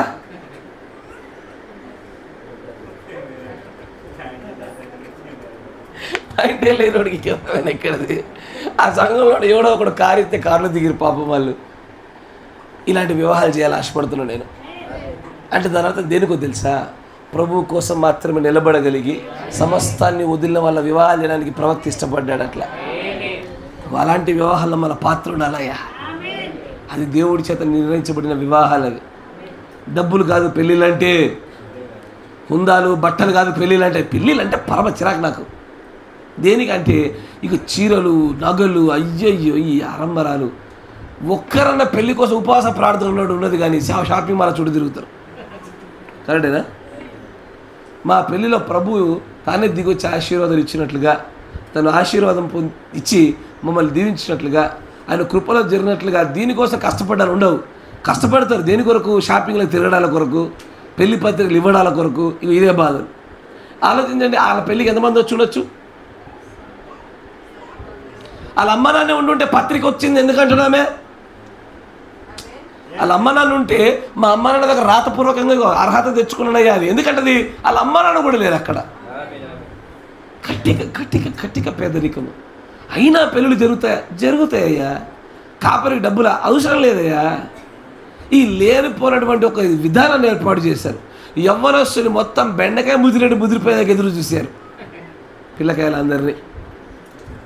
వాళ్ళకు ముందు నుంచే వివాహంలో ఎట్లా వధువుని ఎన్నుకోవాలో చూపించాలా, ప్రభు చిత్తమా లేదని కనుగొనాలా, వారి పద్ధతి గుండా వెళ్ళాలా, నాన్న పెళ్ళికి పైసలకు సంబంధం లేదురా అని చెప్పాలా, తీసుకురావాలా. ఎస్ఆర్నో అయ్యా నిజంగా చెప్తున్నా, మన దగ్గర డబ్బు లేనివాడు ఒక పెళ్లి చేసుకున్నాడు అనుకో, ఆదివారం నాడు రమ్మని చెప్పేస్తా, వర్తమానం చెప్తా, వర్తమాన చివరిలో ఒక అరగంట సేపు ఆ వివాహానికి సంబంధించి గురించి మాట్లాడతా, పిలుస్తా, పెళ్లి చేస్తా. మీరు ఎవరికైనా అభ్యంతరం అంట, మీకు ఎందుకు అభ్యంతరాలు ఉంటాయి కానీ తర్వాత సండే నాడు మన రెగ్యులర్ జరిగే భోజనం ఉందా, అదే భోజనం కలిపి కొట్టేస్తా. వీలుంటే నాలుగు తునుకలు. నాకు పక్క ప్రణాళిక ఉంది. డబ్బుతో ఎవడి పెళ్ళి ఆగద్దు. పెళ్ళికి డబ్బుకి ఏం సంబంధం? ప్రభు యొక్క చిత్తానికి సంబంధం. కానీ మనుషులు అంతా ఇవి ఇట్లాంటి పోకడలు తెగొట్టాలి, నరకేసేయాలి అందరినీ. ఎట్టాగో సండే మనకు భోజనము, వీలుంటే 4 తునుకలు. మంచి మీరు అందరూ వరుసగా వచ్చేసి గిఫ్ట్లు ఇవ్వకపోయినా పర్వాలేదు, ఫోటో దిగిపోర్రు. అప్పట్లో అంటే కెమెరా లేవు, ఇప్పుడు ఫోన్లు ఉన్నాయిగా. మన ఫోనే పెద్ద కెమెరా. అయిపోయా, పెళ్ళి అయిపోయిందా? అయిపోయింది. చక్కగా బతుకుతాడా? వారి గుండా ఒక పెద్ద తరము వంశమే బయటకు వస్తుంది. పెళ్ళిళ్ళు చేయడానికి దానికి సంబంధం ఏందయ్యా? పెళ్ళిళ్ళు చాలా సులభం. అమ్మా పెళ్ళి ఎట్ట చేస్తాడో చూస్తా. ఎట్ట చేస్తాడు? సండే మా ఆరాధన క్రమం జరిగితే జరుగుతుంది కూడా అంతే. దానికి నువ్వేదో పెద్ద ఎట్ట చేస్తాడో బలం చూస్తానంటూ మాట్లాడుతూ చాలామంది ఆశ్చర్యం కలుగుతుంది. అంత లేదయ్యా. వాక్యానుసారంగా వాక్య ప్రతికి లోబడి చేయొచ్చు, చాలా అద్భుతంగా చేయొచ్చు, అందంగా చేయొచ్చు, ప్రభునామానికి ఘనతగా చేయొచ్చు. అంతేనా కదా? అక్కడ వారిద్దరికి పెళ్లి చేశాడని అంటాడు. ఆయన చేసిన అనేకమైన వివాహాల్లో అది చాలా ప్రత్యేకమైనది, గొప్పదైన పెళ్ళి అంటాడు ఆయన. నిజంగా గొప్ప పెళ్ళి అది. ఎవరో కారు ఇచ్చారు, ఎవరో షూగోని ఇచ్చారు, ఒక్కొక్కరు తమకు తోచింది ఇచ్చుకుంటూ వచ్చి పెళ్లి చేశారు. నిజం చెప్పండి, ఆ పిల్లలు ఎంత కృతజ్ఞత కలిగి జీవిస్తారయ్యా అట్లా పెళ్ళి అయిన తర్వాత. ఆ దీనత్వంలో అలాంటి దీనత్వం ప్రదర్శించబడుతున్న చోటే కోటాను కోట్ల దూతలతో దేవుడు ఉంటాడు అక్కడ. ఆడంబరమైన జీవితాల దగ్గర దేవుడు ఉన్నాడు. వివాహాలను డబ్బులతో ముడిపెట్టకండి. పెళ్ళిళ్ళు చేయండి అంటే పైసలు లేవంటారు. దేనికి పైసలయ్యా? పనికి మనటువంటి ఆలోచన విధానాలు. డబ్బులతో మీకు పెళ్ళిళ్ళు కావడానికి కావాల్సింది 2 ఏందది? ప్రభు చిత్తము, తర్వాత పెళ్లి చేసుకునే భాగస్వామి. ఈ 2 దగ్గర కలిగి ఉండు, దాన్ని చేసేయడమే. అంతేనా కాదా? పెళ్ళిళ్ళు అలాగే సాగాల. అంతకు మించి పెళ్ళిళ్ళకు ఆడంబరాలు పెట్టి బంధువులను పిలిచి నరుగుండ్రా మేకల్ని కోకల్ని ఇవ్వద్దు. సాగనివ్వండి. పరిశుద్ధమైన వివాహ గదిని ముందు తీసుకెళ్దాం. అత్యంత తక్కువ డబ్బులతో అయినా సరే ఆత్మ సంబంధమైనటువంటి వివాహ కీర్తనలు పాడి, ఒక అద్భుతమైనటువంటి వివాహ వర్తమానం విని, అద్భుతమైనటువంటి విశ్వాసమైన ప్రార్థనల చేత ఆ పెళ్లి చేయబడుతున్న వివాహం చేయబడుతున్నటువంటి దంపతుల కోసం ప్రార్థన చేసి, ప్రభు మన మధ్యలో దిగొచ్చినట్లుగా చేసి, అట్ట జరిగే పెళ్ళి ఆత్మీయంగా బలంగా కదిలిచ్చేస్తుంది. బాగా డబ్బులు పెడితే, బాగా భోజనాలు పెడితే కదలిక రాదు. ప్రభు ఆత్మ మెండుగా దిగొస్తే కదిలించబడతా ఉంటుంది. అదే గొప్ప పెళ్లి. ప్రవక్త గారు చేసిన పెళ్లిలో అత్యంత గొప్పదైన వివాహం అని చూసింది అదొకటే. మిగిలిన గొప్ప వివాహాలు కావా, వివాహాలన్నీ గొప్పవే, వాటిలో ఇది ఇంకా గొప్పది. వివాహం ఎప్పుడు గొప్పదే, చాలా మర్మయుక్తమైంది. కానీ దాన్ని దైవత్వంతో ముడిపెడదాము, సహవాసంతో ముడిపెడదాము, ప్రార్థనతో ముడిపెడదాము. డబ్బులతో ముడిపెట్టొద్దు, డబ్బులతో ముడిపెట్టొద్దు. అయ్యా చిన్నగా పెళ్లి చేసుకొని సిగ్గుపడే వాళ్ళు కూడా లేకపోలేదు. ఈ రోజుల్లో సిగ్గుపడతారు. చిన్నగా చేసుకున్నది పెళ్ళి జరక్క ఒక్కసారి జరుగుద్ది. వీళ్ళు వస్తారు కొంతమందిగా, జరక్క జరుగుద్ది, అప్పు చేయా ఎందుకు, జరక్క జరిగే ఒక్కసారి బాప్తిజానికి జిలేబీ చిల్లు. దానికి మీరు ఇచ్చిన ప్రాధాన్యత కంటే నాకు పెళ్ళికి ఇచ్చే ప్రాధాన్యత తక్కువే. నా దృష్టిలో రక్షణ చాలా ఉన్నతమైనటువంటిది, అదే ప్రాముఖ్యమైనటువంటిది. దాని తర్వాత మిగిలినటువంటి ఈ సెలబ్రేషన్స్ అన్నీ కూడా. రక్షణ ఉన్నతమైంది. దేవుడి యొక్క ప్రవక్త నీకు వచ్చి చదువు, ముందు చదవండి. అతడు ఆ అమ్మాయిని ఎక్కడికి తీసుకుని వెళ్ళి ఉంటాడని పిమ్మట తలంచి ఆశ్చర్యపడి తిని కొన్ని దినములైన తర్వాత వారు ఎక్కడ ఉన్నారని నేను నా సహోదరులకు డాకును నేను అడిగి తిని, మనకు దిగువన ఉన్న చిన్న పట్టణముకు క్రొత్త ఆల్బానికి వెళ్ళిరి అని చెప్పాను. నదీ తీరమున ఇనుప రేకులతో ప్రోగు చేయబడి నిలవబెట్టబడిన స్థలమునకు నేను లైన్మెన్ గా పని చేయుచున్నప్పుడు ప్రతిరోజు అక్కడికి నేను వెళ్ళుదును. తక్కిన వారు అతడు కూడుకొని పరిహాస సంబంధముగా వారు చెప్పుకొని చూడగా నేను నా ట్రక్కునందు కూర్చుండి నదీ తీరమున చేరి కమ్మరి పని చేయబడినట్టు ఆ స్థలమందు గల ఒక ఇనుప రేకు క్రింద ప్రార్థించుచు లేక బైబిలును చదువుచుందును. అతడు పాతకాడు వంటి పెట్టెలు సముదాయం ఉండెను. ఆ కారు వంటి పెట్టెలలో ఒక దాని యందు అతడు ప్రవేశించి దానికి ఒక ద్వారమును ముయ్యు తలుపును తయారు చేసుకొని ఉండెను. మరియు వార్తాపత్రికల కాగితమును టాకీ బటన్స్ ను తీసుకొని ఉండెను. ఎందరూ టాకీ బటన్స్ గురించి ఎరుగుదురు. అప్పటిలో కెంటకీలో ఉన్న కెంటకీయన్లు అతడు లేకుండెను. ఒక ముక్క కాటు బోర్డును తీసుకొని దానితో ఒక స్ప్రింగ్ను జోడించి దానిని ముందుకు అప్పుడు నెట్టుము, అది టాకీ బటన్ అని చెప్పబడును. మరుగుగా చెయ్యు పరదా వంటిది అని చెప్పవచ్చును. గనుక దానిని వారంతటినే తగిలించిరి పెట్టిరి. దానిలోనికి ఎక్కిపోవుటకు ఆ కమ్మరి పనివాని యొద్ద నుండి ఒక విధమైన మెట్టుగా దానిని చేయించెను. మరియు ఆ పాతకారు వంటి పెట్టెలో మేజా లాంటిది ఒక బల్లను అందులో కలిగి ఉండెను. ఒక రోజున వారిని చూచుటకు వెళ్ళుటకు ఆశించి తిని వారు ఎట్లా తమ జీవితమును గడుపుచున్నారు అని చూడనపేక్షించి తిని సుమారు 6 నెలల క్రితము అనగా వివాహమునకు ముందు ఈవి నైట్ యొక్క కుమార్తెకు ఇటీ స్లైడర్ యొక్క కుమారునితో నేను వివాహము జరిపించి తిని. ఈవి నైట్ ఓహియో నది తీరమున నివసించుచున్న ధనికులలో ఒకడు. అతడు గృహ కట్టడమునకు ఉపయోగపడు సామాగ్రిని మీరు ఇంటికి వెళ్ళాక వర్తమానంలో దాని కొనసాగింపు చదువుకోండి. వారి వివాహం గురించి ఆయన వెళ్ళి పరిశీలినప్పుడు వారు ఎలా ఉన్నారు అనే విషయాన్ని చాలా చక్కగా అద్భుతంగా మాట్లాడతారు. ఆయన ఉన్నతమైనటువంటి గొప్పదైన వివాహాలు ఏవంటే ప్రభు ఉండి సమాధానము శాంతితో ఒకరినొకరు నిజంగా ప్రేమించుకునే వివాహాలు నిజమైన వివాహాలు అంటాడు ఆయన. కానీ ప్రవక్త ఒక మాట చెప్తాడు. నేను మరలా అదే పదే రిపీట్ చేస్తున్నాను కాబట్టి మీకు రిఫరెన్స్ కూడా చూపించాలి.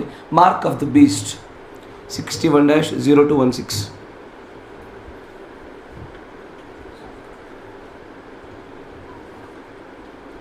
61-02-16 41వ పేర చూడండి. They are wonderful thing, అద్భుతమైనవి brother Smith. Just why if he could give a man anything better, he would have done it. That's right. అది సత్యమే, అది నిజము. మంచిగా వినండి. ఎవరైతే భార్యను పొందుకున్నాడో అతడు మేలును పొందుకున్నట్టే. మనకు బాగా తెలియగలిగిన వ్యక్తి చేత ఈ మాటలు చెప్పబడ్డాయి.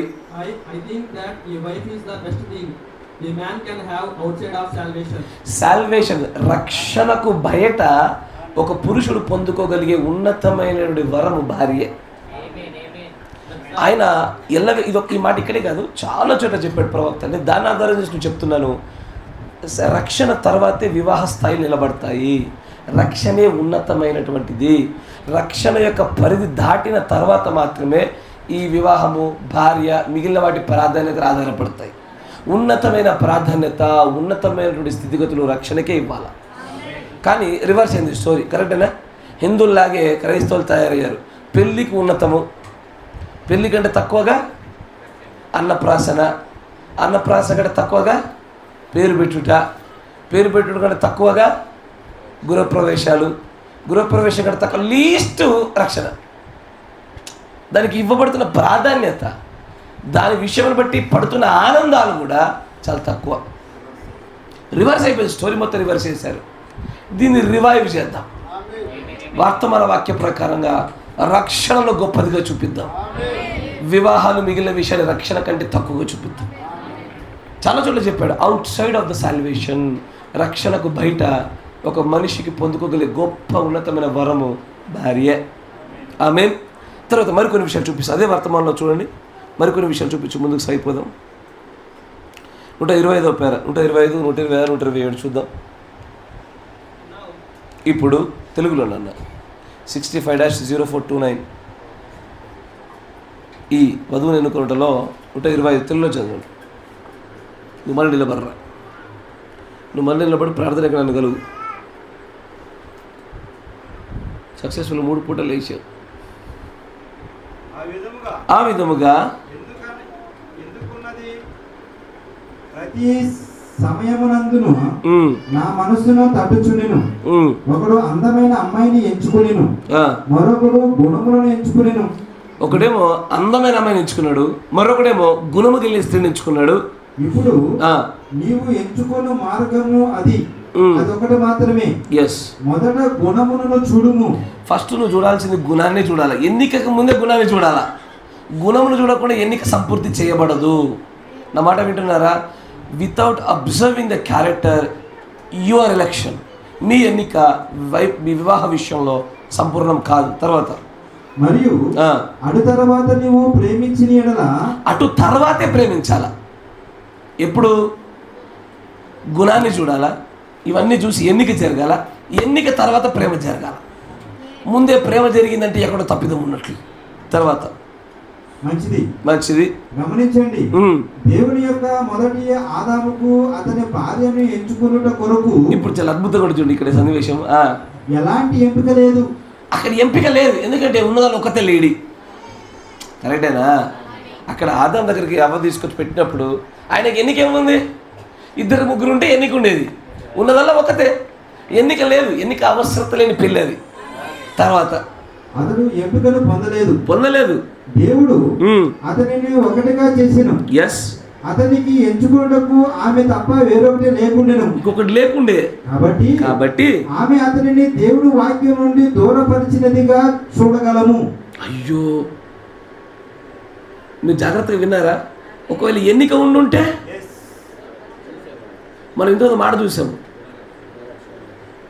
ఎట్లా గుణములు మాత్రమే చూసేవాడు ఎప్పుడు కూడా ఏం చేస్తాడు? వాక్యంలోంచి జారిపోకుండా జాగ్రత్త పడతాడు.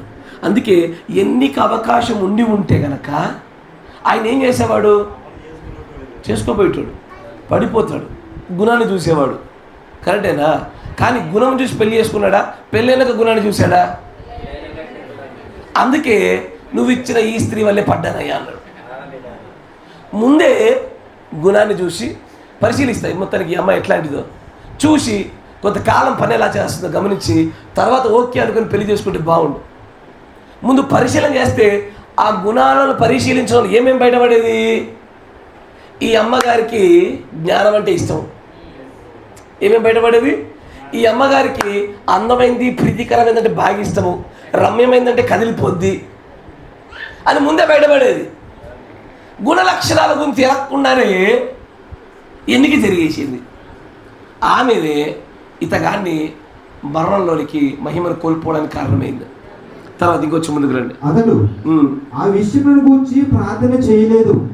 ఎందుకంటే ఎన్నిక లేదు, అక్కడ ఎన్నిక తీసుకునే అవకాశం లేదు. ఉన్నదాలో ఒకటే ఆప్షన్, దానివల్ల ఏమైంది? లేదు. మరియు మరలా అతడు నీ వలనే లేదా నా వలనే లేకుండెను. ఎస్, అతడు ఎంచుకునుట కలిగి ఉండలేదు. అతడు దేవుని కుమారుని స్థానమును కలిగి ఉన్న దాని నుండి ఆమె అతనిని దూరపరిచినది. ఏదైతే వారు చేయకుండా ఉండవలెనో ఏం చేసింది? ఆమె ఆదాము దేవుడి కుమారుడిగా ఉండకుండా తప్పిపేచేసింది. దేనికి? గుణలక్షణములను చూడకుండా చేసుకున్న ఎన్నిక వల్ల జరిగిన వివాహంలో నువ్వు తప్పిపోతావు. ఎన్నిక ఎట్లా జరగాల? రెవల్యూషను, సైను, ప్రేమ ఒకటి ఉంటే సరిపోదు. క్యారెక్టర్, గుణ లక్షణాలు కనుగొనాలా. గుణ లక్షణములు కనుగొనిన తర్వాత ఇదంతా కూడా పరిపూర్ణ చేయబడతా ఉంటుంది.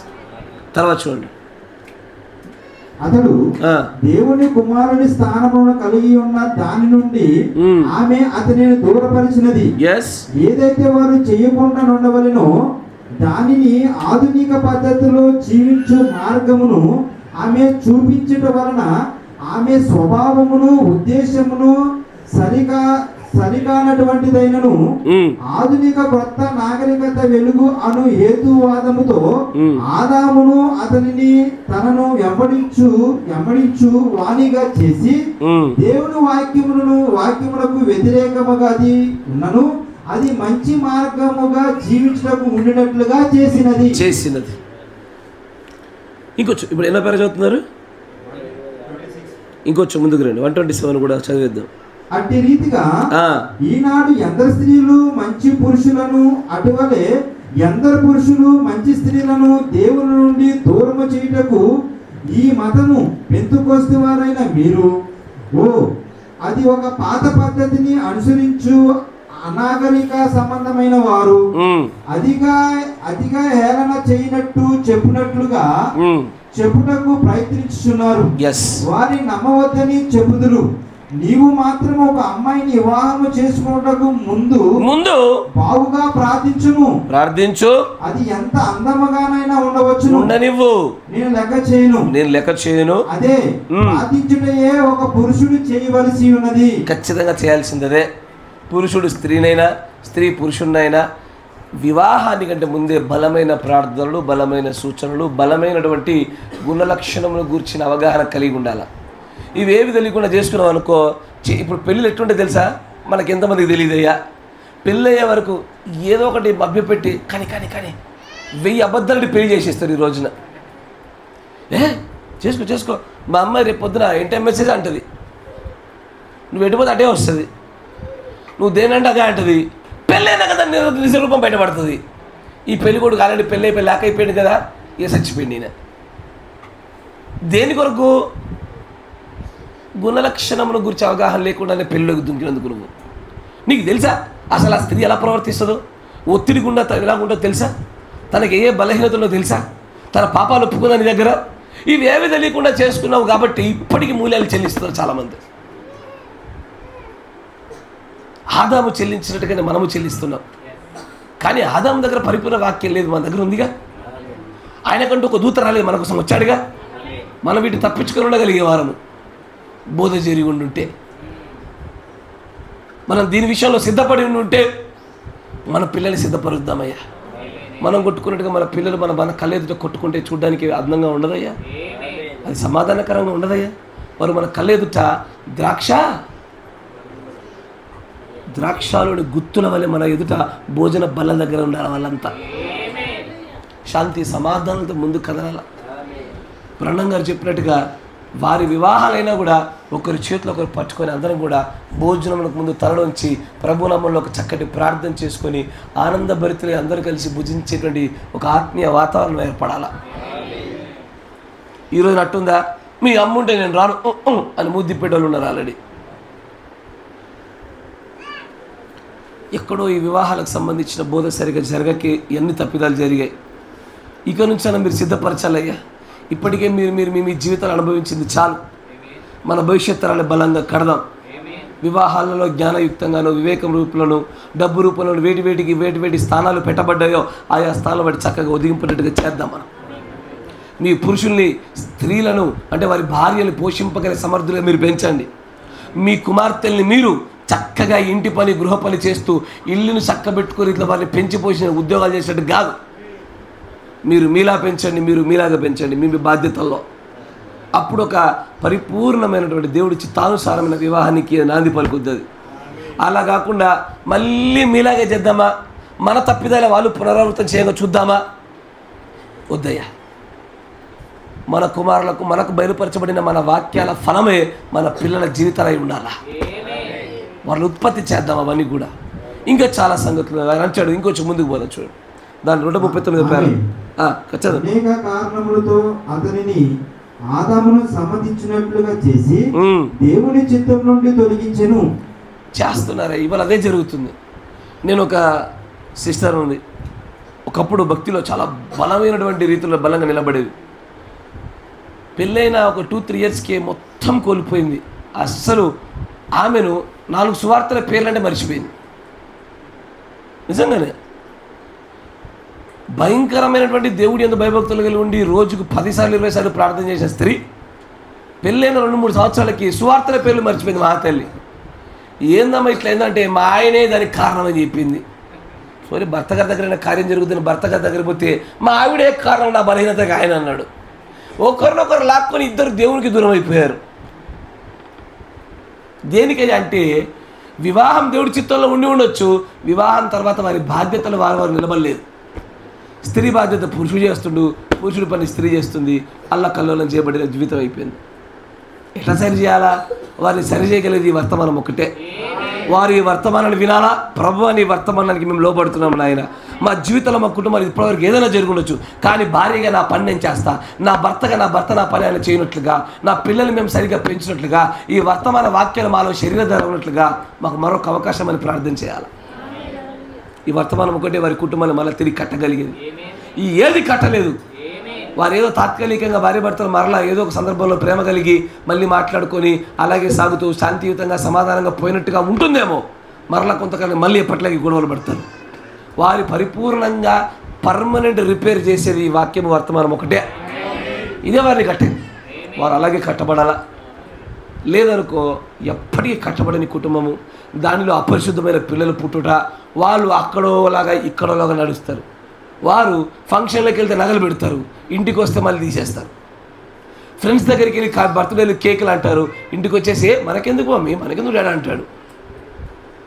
ఇట్లాంటి అపరిశుద్ధమైన పిల్లలు పుట్టడం గల కారణమే సరైన రీతిలో పెళ్ళిళ్ళు సరిగ్గా జరగకపోవడము, పురుషులు స్త్రీలు తమ బాధ్యతలు కోల్పోవడం. కుటుంబాలు రిపేర్ చేయాలంటే ఇది ఒకటే మార్గమయ్యా. బలమైన వైవాహిక బంధాలు కలిగి ఉండేది ఒకటే మార్గమయ్యా. తర్వాత ఇంకొంచెం ముందు చూడండి. ఎలా అంటాడా 139 పేర చూడండి. 139 పేరలో అందాన్ని గురించి చాలా అద్భుతంగా మాట్లాడతాడు అక్కడ. ఒక పురుషుడు ఒక కుటుంబం నుండి ఒక అమ్మాయిని ఎంచుకున్నప్పుడు అతడు అందముపై ఆధారపడకూడదు. ఎట్టి పరిస్థితి అందాన్ని చూడొద్దు, ఎట్టి పరిస్థితి అందాన్ని చూడొద్దు. ఇట్లాగే ఒక ఆయన వెళ్ళి అందాన్ని చూసి నేను పెళ్లి చేసుకుంటా అన్నాడు. మామ అన్నాడు 7 సంవత్సరాలు పని చేయరా అన్నాడు. మళ్ళీ గుడ్డుసప్పుడు కాకుండా పూసికల్లదాన్ని ఇచ్చారు. ఎస్ఆర్నో మళ్ళీ 7 సంవత్సరాలు కష్టపడ్డాడు. ఎస్ఆర్నో కానీ వాళ్ళిద్దరిలో దేవుడి చేత బాగా ఆశీర్వదించబడ్డది ఎవరు? పూసికల్లదే. ఎస్ఆర్నో అందము లేని చోటే ప్రభు కార్యాలు అద్భుతంగా జరుగుతాయి. అందం ఉన్న చోట ఏం ఉండవు. ఇక నమ్మాలి. నాకు వేరే అంటే ఒక దంపతుల గురించి నేను పేరు చెప్పొద్దని ఇట్లా చెప్పాల్సి వస్తుంది. ఆ సిస్టర్ కొంచెం బాగానే ఉంటుంది చూడ్డానికి. ఈ పురుషుడు రగ్గుడు అంటే రాటు తేలిపోయి ఉంటాడు చూసారా, మొరటు, అంతేలేండి అదే పదం కరెక్ట్, మొరటుగా ఉంటాడు. ఏం చేద్దాము, ఈయన మొరటాయ, ఈ అమ్మగారు ఒక తెల్లగా ఉన్నాయ. దాంతో ఈ మొరటోడికి ఎప్పుడు అనుమానం ఏం మీద. వీళ్ళ అమ్మ వాళ్ళతో ఫోన్ మాట్లాడి కూడా ఎంతసేపు మాట్లాడుతున్నావు, లౌడ్ స్పీకర్ పెట్టు. ఫోన్లు ఎత్తే కూడా ఎన్ని ఫోన్లు వచ్చినాయి. ఈ అనుమానం రోగం వచ్చింది. అడిగా బ్రదర్ మీకు ఎప్పుడు ఈ అనుమాన రోగం ఎప్పటి నుంచి వచ్చింది అన్న. ఇట్లా అడిగిన. ఆడితే అంటాడు పెళ్ళైన తర్వాత అన్నాడు. అంటే పెళ్ళికి ముందు బాగానే ఉంది ఈ మేక ఈ గొర్రె, పెళ్ళైన తర్వాత ఎందుకు వచ్చిందని ఆయన అంటే ఈ అందాన్ని బట్టి. నా మాట వింటున్నారా? మీకు అర్థమవుతుందా? అందుకే పెళ్లి చేసుకున్నప్పుడు అందమును ప్రతిపాదనగా తీసుకున్న ప్రతి వివాహము బుగ్గిపాలి. అది ఏదో ఒక రూపంలో సాతాను గడిచి దూరుతాడు, అల్లా కల్లోలం చేస్తాడు. పెళ్ళిలో మనం చూడాల్సింది, ప్రభువా నీ కృప ఈమె పట్ల ఈయన పట్ల ఉన్నదా, నీ ఎన్నికలో ఉన్నాడా, నన్ను పరలోక రాజ్యంలోనికి వెళ్ళడానికి నాకు సాటైన సహాయంగా ఈ స్త్రీ ఉంటుందా, నన్ను నడిపించడానికి నన్ను సరిగ్గా ఏళ్తాడా, ఇది మాత్రం కనుగొని వివాహాలకు వెళ్ళాలి. కానీ అందాలు చూస్తారా, అందాలు అమ్మాయి పొట్టుకుంది పెద్దగా ఉండాలి ఎత్తుకోమంటే పాస్తేనే అంటున్నాడు. ఇక విశ్వాసాలు అనరా, ఈ కులం కదా ఆ కులం ఎత్తుకొని పాస్తర్లే అంటున్నారు. డబ్బులు ఉంటేనే పెళ్ళి, లేకపోతే పెళ్ళి లేదని బట్టి ఓరి బతిలు నడితే ఫంక్షన్లు కూడా ఫ్రీగా పెళ్లి చేయిస్తాడు. పాస్తర్లు చేసేట్లేదు ఈ రోజున. కఠినంలో అయిపోయారు. ప్రభు చిత్తం చేయడానికి ఆయన అంటాడు, దేవుడు అద్భుతంగా చెప్తాడంటే, నాకంటూ ఒక ప్రత్యేక ఆహారం ఉన్నది, అది నా తండ్రి చిత్తం నెరవేర్చుటే ఆహారమే మన ఆహారము. ఇద్దరు వ్యక్తుల పట్ల ప్రభు చిత్తం ఉందనుకో, అది చేయడమే మనకున్న గొప్ప ఆహారం. అది ఈ పనికి వల్ల ఆహారం మనకెందుకు ఉంటే ఎప్పుడు తినలేదా చెప్పండి. ఎన్నిసార్లు తినలేదు బిర్యానీలు, మటన్లు, చికెన్లు? ఎప్పుడు తినేవేగా. పార్సల్ ఎప్పుడు చూడలే, పైసలు ఇట్లా వస్తాయి ఇట్లా పోతాయి, అవి ఎన్నడూ ఉండవు. అవి వరదలాగా వస్తాయి, వరదలాగే వెళ్ళిపోతుంది. ఎప్పుడంతే, ఎన్నడూ చూడని పైసలు, ఎన్నడూ తినని తిండి. అది ప్రభు చిత్తం చేశామనుకో మన ఆకలి తీరుద్ది. ఆలోచించండి అయ్యా, మీరందరూ ఒకసారి ఆలోచించండి. మన మధ్యలో ఒక పేదవాడి పెళ్ళి, ఒక్కొక్కరు తోచినటువంటి సహాయాలు చేశారు. పెళ్ళి అద్భుతంగా జరిగింది, ఆత్మ సంబంధం జరిగింది. ఆ రోజు నైట్ పడుకుంటప్పుడు మీ అందరు ఎంత సంతృప్తిగా పడుకుంటారో తెలుసాయ్యా. గుండె నిండిపోద్ది, ఆనందంగా ఉంటుంది. ఒకళ్ళొకళ్ళు మాటలు సంతోషాలు కనబడతాయి. అంతకంటే విలువైందా డబ్బు? మరీ కమర్షియల్ అయిపోయారు ఈ రోజున. డబ్బులు ఉంటేనే పెళ్ళి, లేకపోతే లేదు. మరి ఆయన పెళ్ళి చేయడానికి భార్య పిల్లగాడు ఉండాలి, దేవుడి చిత్తం ఉండాలి, దట్స్ ఇట్. ఇంకేం అక్కర్లే. ఇది జరగాల్సిన పెళ్లి విధానం. ఇంకొంచెం ముందు చదవండి. ఈ రోజున నేను ఈ వర్తమానంలో చదివేది ముగిచ్చేస్తా. తర్వాత భవిష్యత్ దినాల్లో ఇక చాలా ఉంది, ఇది చాలా పెద్ద వర్తమానము, మిగిలిన అన్ని చూపిస్తా. ఈ రోజు ఈ వర్తమానంలో చదివేది ముగిచ్చేద్దాం. అనగా అందం ఎప్పుడు మోసకరమైంది, దానికి చెప్పబడిపోయింది. మరియు అందము ఆధునిక ప్రపంచ సంబంధమైన అందము సాతాను సంబంధమైనది. ఈ రోజు ఒక అబ్బాయి అందంగా కనబడుతుంటే నువ్వు భయపడాలా. ఈ రోజు నాకు అందమైన అమ్మాయితో సంబంధం తీసుకొస్తే నువ్వు ఒకటికి పైసలు ప్రార్థన చేయాలా, అయ్యా ఏందయ్యా నాకు ఇది తీసుకొచ్చావు అని ఏడవాలి. వాడ అందంగా లేనిది తీసుకొస్తే థ్యాంక్ యూ అనాలా. నీకు అర్థమవుతుందా? స్టోరీ రివర్స్ చేయాలి ఇక్కడ. కానీ ఇక్కడ అందంగా తెస్తేనే ఎస్ అంటున్నారు. ఒక సిస్టర్ మా కోడలైతే ఎంత రూపమో అనేది, తీరా చూసేసరికి పిల్లని వెంటనే మెసేజ్ చర్చికి రాకుండా చేసింది. సంఘశాఖ పిల్ల. మా కోడలు ఎంత రూపమో అసలు బ్రదరు, మాకు పెళ్ళికి వచ్చే ఖర్చు ఎక్కువైంది కానీ అబ్బాయి మాత్రం భలే ఉంటుంది బ్రదర్ అన్నది. మంచిదే. కొంతకాలంగా తెలిసింది. పిల్లని చర్చికి రాకుండా చేసింది. తర్వాత ఎవరో ఒకరు బోధకుడా ఇతడు జాగ్రత్తగా ఉండుము అని అతడు చెప్పినట్టుగా నేను వింటిని.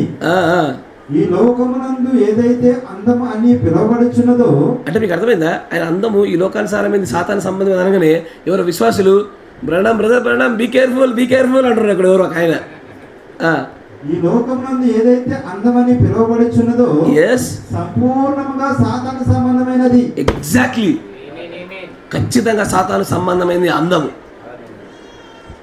అందంగా ఉండడానికి ప్రయత్నం చేయకండి అయ్యా. గుణ లక్షణాలు బహిర్గతం చేయడం కోసం ప్రయత్నం చేయండి. మోషే యొక్క భార్య నల్లదే, ఇస్సాకు భార్య డార్క్ స్కిన్డే, నల్లదే.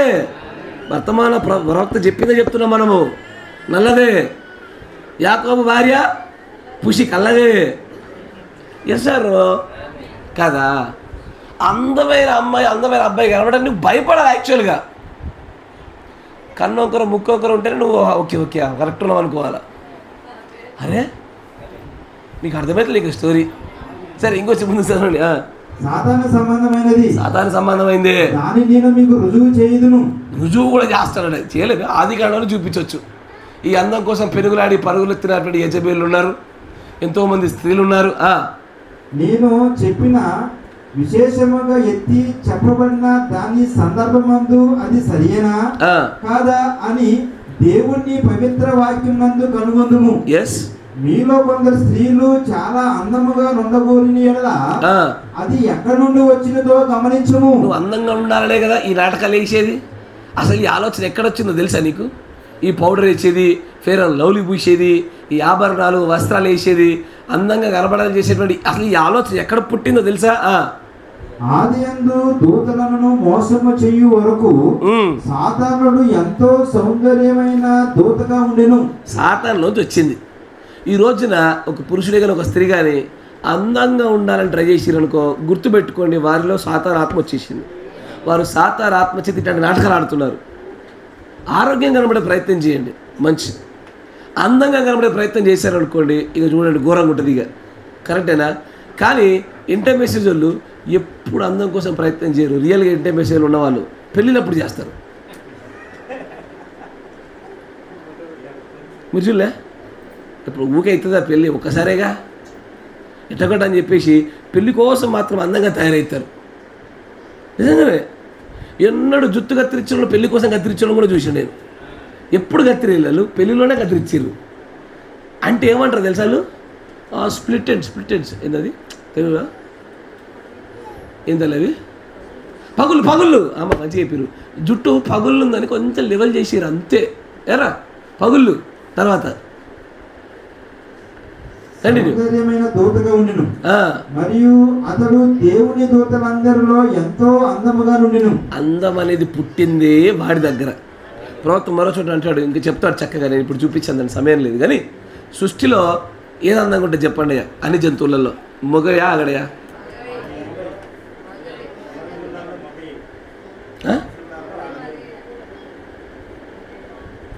పక్షుల్లోనే దేంట్లోనే మెజారిటీ మొగయా అందంగా ఉంటాయి. కోడిపుంజుకు కిరీటం వచ్చినట్టుగా వచ్చి అదొక అలంకరణ అందంగా కనబడుతుంది. రాజసంతో కూడుకున్నట్టుగా ఉంటుంది. ఆడసింహం మగసింహము.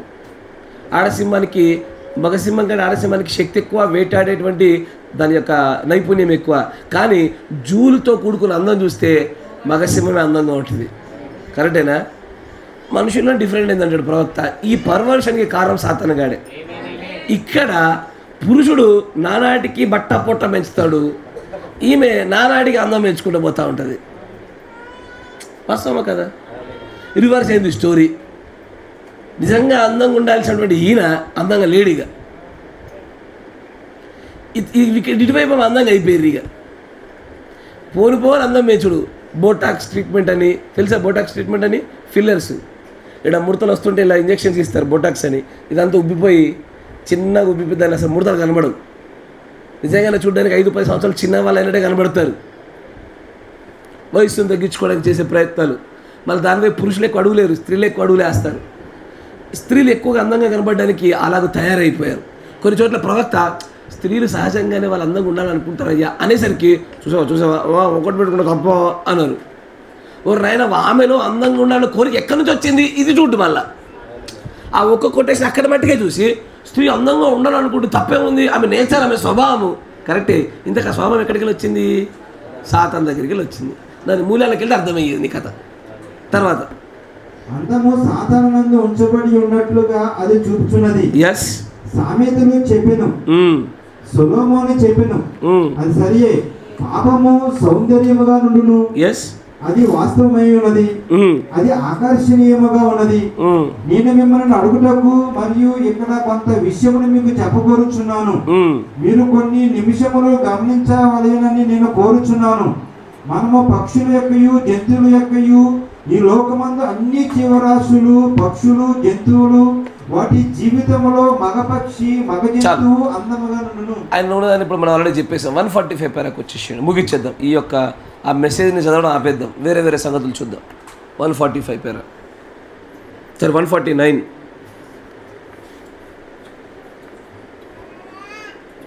సాతాను యొక్క కుమారుడైన కయ్యూను దేవుడు అందమును అంగీకరించునని తలంచెను కదా. మంచిగా గమనించాను. దేవుడు అందంగా ఉంటే అంగీకరిస్తాడని వాడు తలంచే హేబేలు యొక్క బలికిని కయ్యూను తీసుకొచ్చిన అర్పణకి రెండింటికి మధ్యలో తేడాను చూపిస్తూ ప్రవక్త అంచాడు. ఇదంతా రక్తసిక్తమైంది, జిగటతో కూడుకున్నటువంటిది. అది చూస్తుంటే మెస్సీగా గాలి అంగడంగడిగా జిగటగా ముట్టడానికి కూడా ఇష్టం లేనట్టుగా ఉంటుంది. ఎవరిది? హేబేల్ది. కయ్యింది ఎలా ఉంటుంది? అందముగా, రమ్యముగా, చూడ్డానికి అద్భుతంగా ఉంటుంది. ఇట్లా అందంగా ఉంటే అంగీకరించబడతామనే భావన సాతానులో నుంచి వాడి మొట్టమొదటి కుమారుడైన కయ్యంలోకి వచ్చింది. అది వంశక్రమంగా మెల్లమెల్ల పాకి నేడు మన పిల్లల్లోకి దూరి ఫేరోలోలు పెట్టుకుంటే అందమని, పళ్ళ కంచెలు వేసుకుంటే అందమని, ఆభరణాలు పెట్టుకుంటే అందమని, శరీర భాగాలు కనబడితే అందమని, కిటికీలు వెంటిలేటర్ జాకెట్లు వేసుకుంటే అందమని. మీకు అర్థమవుతుందా? ఇవన్నీ వాడు తీసుకొచ్చాడు. అక్కడ దుష్టుడైనటువంటి సాతాను గాడిలోంచి అందం గురించినటువంటి ఆ ఆలోచన ప్రారంభమై, నేడు జాగ్రత్త తల్లి, ఎవరన్నా మీరు అందంగా ఉండడానికి జేంటి అన్నారనుకోండి, నువ్వేమో తెలుసా, ఒరే సాతాను సాతాను అబ్బాయిలు చెప్తారు, అమ్మాయిలు చెప్తారు మీకు, అందంగా ఉండాలంటే జేరు అన్నారనుకోండి, ఓయ్ సాతాను అను. అది మీ అమ్మాయినా, మీ అక్క అయినా, మీ క్లాస్మేట్ అయినా అందంగా ఉండడం కోసం మీ జయ్యి అన్నారంటే చాలు. ఏమనాలా? ఏమనాలరా? గట్టిగా చెప్పరా, గట్టి చెప్పు. ఓయ్ సాతాను పోలే నీ బుద్ధులు అనాలా?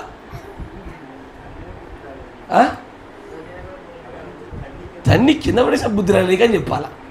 మీకు అర్థమవుతుందా? అలాంటి వారిని ఎప్పుడు ఎన్నుకోకూడదు. అంటే ఫేర్ అండ్ లవ్లీ వాడిని కూడా ఎన్నుకోవద్దా? ఫేర్ అండ్ లవ్లీ వాడని ఏదైనా వాడిని ఫేర్ అండ్ లవ్లీ వాడడం వెనకాల వాళ్ళకి ఆలోచన చెప్పండి, ఏముండొచ్చు? ఒకటి, ఎందుకోసం వాడతారు ఇప్పుడు ఫేర్ అండ్ లవ్లీ? అరే తెల్లగా 2, 3 ఎదురు వారిని ఆకర్షించాలని 4. చెప్పండి మీరు ఎన్ని కాలం దాని కాలం చెప్పండి అయ్యా. ఎందుకు పెట్టుకుంటారు? ఇప్పుడు అమ్మాయిలు చెప్తలేరు ఇక్కడ, ఎందుకు పెట్టుకుంటారు చెప్పు? ఫేసు గ్లో ఉండడానికి. అట్లే గ్లో అట, గ్లో కనుమమ్మలు ఎగిరేసి గ్లో, కరెక్టే గ్లో, ఇంకా కరెక్టే. ఇంకా దేనికి పెట్టుకుంటారు? ఎందుకు పెట్టుకుంటారు చెప్పరా ఫెయిర్ అండ్ లవ్లీ? నువ్వు చెప్పరా, వీడు మంచి చెప్తాడు, చెప్పరా. ఎవరైనా సరే ఆరోగ్యం కోసం మన సమాధానం చెప్పిర్రా? ఎందుకంటే అది లేదు కాబట్టి.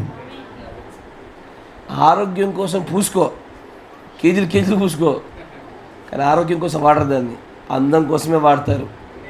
అంటే ఎక్కడో వారు అందంగా లేము అనే ఇన్సెక్యూరిటీ ఉన్నట్టు వాళ్ళల్లో. 2, అందరికంటే ముందు ఉండాలనేటువంటి కాంపిటేటివ్ స్పిరిట్ ఉన్నట్టు. కరెక్టేనా? అందరూ మనల్ని బాగున్నామని ప్రశంసించాలని ఎగ్జిబిషన్ అనే స్పిరిట్ ఉన్నట్టు వాళ్ళలో. ఇలాంటి స్పిరిట్స్ ఉన్నలే వాళ్ళ దగ్గర ఏముంటాయి? ఫేర్ అండ్ లవ్లీలు ఉంటాయి. ఇంకేముంటాయి? ఫేర్ అండ్ లవ్లీకి వేరే బ్రాండ్ ఏమైనా ఉందమ్మా? ఆడవాళ్ళకి ఏముంటుంది? ఏంది అది? వికో టర్మరీ. ఆ పసుపు ఉంటుంది అదేనా? వికో టర్మరీ. మా క్లాస్లో ఒక అబ్బాయి వాడేటాడు, ఒకడు వికో టర్మరిక్ క్రీమ్ ఒకడు వాడేటాడు మేము కాలేజీలో ఉన్నప్పుడు. నేచురల్ అట, ఏం న్యాచురల్ లేదు, అందమంతా అబ్నార్మలే, అన్యాచురలే, సాతానే గాడిదే. ఇంకేముంటుందమ్మా క్రీములు? బేబీ, అది కొత్తది నాకు అర్థం కాలే. బీబీ క్రీమ్, గార్నియర్, ఇంకా పాండ్స్. మీ ముఖాలకు బాగా సబ్బెడితే పేలిపోయినట్టు కనబడుతుంది. ఇంత వ్యాజిలేం పూసుకోరు చాలు. ఆ పగిలిపోయిన మొహం చూడలేకపోతాం ఒక్కొక్కసారి. కొంత వ్యాజిలేం పూసుకొని ఆరోగ్యం పెట్టుకొని, అది కేవలం మాయిశ్చరైజరే. మాయిశ్చరైజర్ వేరు, టోనర్ వేరు, ఇంకా క్లెన్సర్ వేరు.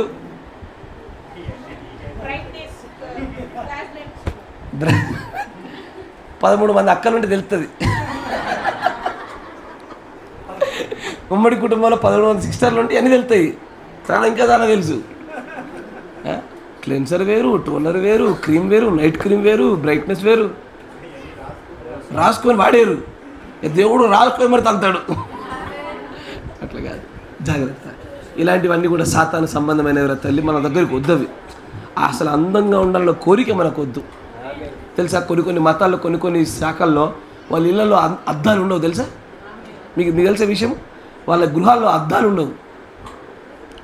కొంతమంది పెంతకోస్తు సంఘాల్లో కొన్ని శాఖల్లో ఆ దాంట్లోనే అద్దాలు మెయింటైన్ చేయరు, అద్దం ఉంచుకోవడానికి ఇష్టపడరు. మరియు ఏదో మతం జైన సంథింగ్ బుద్ధ మర్చిపోతున్నా, క్షమించాలి పొరపాటు కాకపోతే, వాళ్ళు కూడా అద్దాలు మెయింటైన్ చేయరు. ఇళ్ళలో అద్దాలు అనేవి అందానికి ప్రాముఖ్యతని నమ్మి అద్దాలు ఉంచుకోవడం కూడా వాళ్ళు బ్యాన్ చేశారు. మనకైతే అద్దం కావాల్సిందే, కానీ వాక్యం అనే అద్దం ఉండగా మనలో ఉన్న ప్రతి లోటుపాటును చూపిస్తూ ఉంటుంది. మనం వాటిని సరి చేసుకుందాం, వాటి నుంచి మనల్ని మనం కాపాడుకుందాం అంటున్నాను. ఈ వివాహము సిద్ధపాటు గురించి నేను సిద్ధపడిన దాంట్లో 10% చెప్పా, ఇంకా 90% ఉంది. వీటన్నిటిని మీ పైన రుద్దుతా. నాకు బలమైన తరం రావాలి, ఉన్న మీలో కూడా చాలా మటుకు మార్పులు రావాలి. బలమైన తరం, ఇకపైన జరగబోతున్న వివాహాలు డబ్బుకు ప్రాధాన్యం లేకుండా, హంగు ఆర్భాటాలకు ప్రాధాన్యం లేకుండా, ప్రభు చిత్తానికి పరిశుద్ధాత్మ నడిపింపుకు మాత్రమే ప్రాధాన్యత ఇచ్చినట్లుగా మనం బలంగా ముందుకు తీసుకెళ్దామయ్యా. దానికి నేనైతే సిద్ధంగా ఉన్నా, మీరు సిద్ధమేనా? ఆదికాండంలో ఆదాము వాళ్ళకి దేవుడు పెళ్లి చేశాడా? ఎంత పెద్ద స్టే చేశాడు? ఎన్ని భోజనాలు పెట్టాడు? ఎవరయ్యా పెళ్ళిళ్ళకు లేనిపోని అన్ని జోడించి నాశనం చేసి కొత్తగా అసలు పెళ్లి రోజు నాడు వాక్యం వినడానికి వచ్చేవాడే లేడు. నిజమే, పెళ్లి రోజు నాడు వాక్యం వినడానికి ఎవరు రారు. ఆ పెళ్లి కూతురు కూడా రాదు. పెళ్లి కూతురు కంటే ముందే వాక్యం స్టార్ట్ అవుతుందా? అయ్యా, పెళ్లి కూతురు కంటే ముందే ప్రారంభ ప్రార్థన అవుతుంది, పాటలు అయిపోతాయి. ఈ అమ్మగారు మెల్లగా స్టైలిష్ ఎదుగుతారు. వెనకాల బ్యాక్గ్రౌండ్లో మంగళమే యేసునకు బ్యాక్గ్రౌండ్ మ్యూజిక్ వస్తూ ఉంటుంది. ఎవరు చెప్పేది పద్ధతి నీకు? బంధువులు కాదు, పెళ్లి కొడుకు పెళ్లి కూతురు కూడా ప్రారంభ ప్రార్థనకి ఉండాలడా. అంటే నువ్వేనా ప్రత్యేకమా? నువ్వేమైనా వాక్యం కన్నా ప్రార్థన కంటే నువ్వు అతిథురాలువా? పెళ్లి కొడుకైనా పెళ్లి కూతురైనా ప్రారంభ ప్రార్థన నుంచి అక్కడ కూర్చొని వెయిట్ చేయాల్సిందే. ప్రభువుకు ప్రాధాన్యత ఇచ్చిన అలా ఉండాలా. ఇది నడిచేది నడుస్తుంది, వీళ్ళు మధ్యలో ఎంట్రీలు ఎగ్జిట్లు వీళ్ళు వస్త్రాలు చేంజ్లు ఇవన్నీ. పాస్టర్ గోల, ఇలా గోల, ఇలాదే కాదు. ప్రభువుకు మాత్రమే ప్రాధాన్యత ఇచ్చే పెళ్ళిళ్ళు మీరు చూస్తారు. ప్రార్థన చేయండి. చాలామంది యవ్వనస్తులు ఉన్నారు, వారందరూ కూడా ఇలాగే దేవుడి చిత్త ప్రణాళిక ప్రకారంగానే వధువుని ఎన్నుకున్నట్లుగా, వరుడిని ఎన్నుకున్నట్లుగా, వివాహం జరిగించబడినట్లుగా, దాని వైపు అడుగులేట్లుగా ప్రార్థనలో మనకు ప్రార్థన సహాయం వారికి చేద్దాం. ప్రార్థన చేద్దాం, మోకరించాడు. ఇంకా చాలా సంగతులు ఉన్నాయి. దేవుడు కృప చూపిన కొద్ది ముందుకు సాగిపోదాం. పరిశుద్ధాత్ముడా, సర్వశక్తి సంపన్నుడా, స్తోత్రములు స్తోత్రములు స్తోత్రములు స్తోత్రం. మన మధ్యలో ఉన్నటువంటి మన ప్రియ సహోదరులు పీటర్ బ్రదర్ గారు ప్రార్థన చేస్తారు.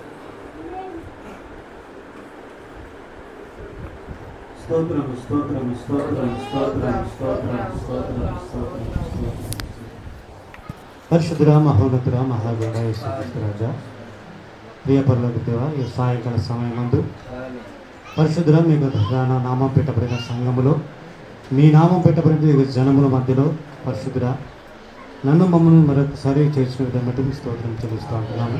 అవునాయన, మీకు దాసుడి ద్వారా అనేకమైనటువంటి విషయాలు నిజంగా ప్రభు వధువును ఒక నాయన భాగస్వామిని ఏ విధంగా ఎంచుకునే వాళ్ళనో మీ చిత్తానుసారంగా ప్రభు మేము ఏ అయితే విషయాలు అంశాలు ప్రభావం పరిగణలోకి తీసుకునే వాళ్ళనో, అవును తండ్రి, ఏ విధంగా ఒక ప్రణాళిక కలిగి ఉండాలో సర్వోన్నతుడా మీరు మాట్లాడిన దేవుడు అంటున్నారు. నిజంగా నాయన, మీకు దాసుడు ప్రవక్త ద్వారా ఏదైతే తెలిపినట్టు వర్తమానము గుండా నాయన లోతైన విషయాలు తండ్రి, మాకు తెలియనటువంటి విషయాలు అనేకములు మీరు మాట్లాడిన దేవుడు అంటున్నారు. అవునైనా మేము నిజముగా ఒక భాగస్వామిని ఎన్నుకోవడం ముందు నాయన ఆమె యొక్క గుణలక్షణములు చూసినకు, వారి యొక్క గుణలక్షణములు నాయన మీ చిత్తంలో ఉందా లేదా నాయన, ఓ ప్రభువా మీకు సూచనలు గుండా ప్రార్థనలు గుండా మేము వెళ్ళటకు సహాయం చేయించేది. అవునైనా ఇంకా వివాహం కావాల్సిన నా ప్రియ సహోదరులు ఉన్నారు, వారి నిమిత్తం ప్రార్థిస్తూ ఉంటున్నాము నాయన.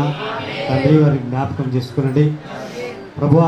వారి యొక్క సొంత ఉద్దేశాలు గుండా కాదు, కానీ ఈ లోకంలో ఉన్నట్టు చూసేటువంటి నాయన ధనము కాదు ప్రభు, అందము కాదు నాయన, పరిశుద్ధుడా నాయన, సర్వోన్నతుడా ప్రభా, ఇది కనులకు ఇంపైనది కాదు కానీ నాయన, సర్వోన్నతుల మీ చిత్తంలో ఉందో లేదో తెలుసుకున్నట్లు నిజంగా ప్రార్థన పూర్వకంగా నాయన వారి భాగస్వామిని ఎన్నుకోవడం సహాయం దయచేయండి ప్రభా. నిజంగా నాయన ఈ రోజులలో ధనము లేనిదే ప్రభా వివాహంలో అవ్వటం లేదు నాయన. సర్వోన్నతుడా మీకు దాసుడుగా మాట్లాడిన విధాన్ని బట్టి మీకు స్తోత్రములు.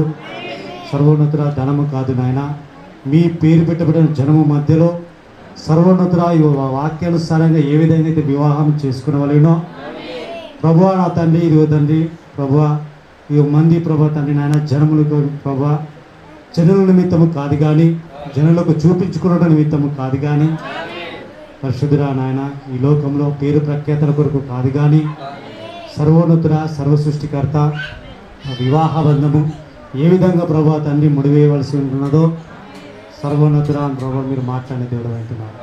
నిజముగా మేము విన్నటువంటి వర్తమానము మా తలల మీద కూడా వెళ్ళిపోకున్నట్లు పరిశుద్ధుడా యేసుక్రీస్తు రాజా మీకు స్తోత్రం చెల్లిస్తూ ఉంటున్నాము. వాక్యానుసారమైనటువంటి నాయన ఎన్నికను వాక్యానుసారమైనటువంటి వివాహములు ఈ యొక్క సంఘంలో జరగబడినట్లు సహాయం దయచి తండ్రి, మీరే తోడు సహాయం దయచి అటువంటి మార్గములు ప్రభా మీరే తెరువని ప్రార్థిస్తూ ఉంటున్నారు. సహాయం దయచి తండ్రి. ఇంకను ప్రభా నా ప్రియ సోదరులందరినీ జ్ఞాపకం చేసుకునండి. అనారోగ్యంతో బాధపడుతున్న వారిని పరిశుద్ధుడా నా తండ్రి వారికి సంపూర్ణ స్వస్థత మీరు దయచేయమని ప్రార్థిస్తాను.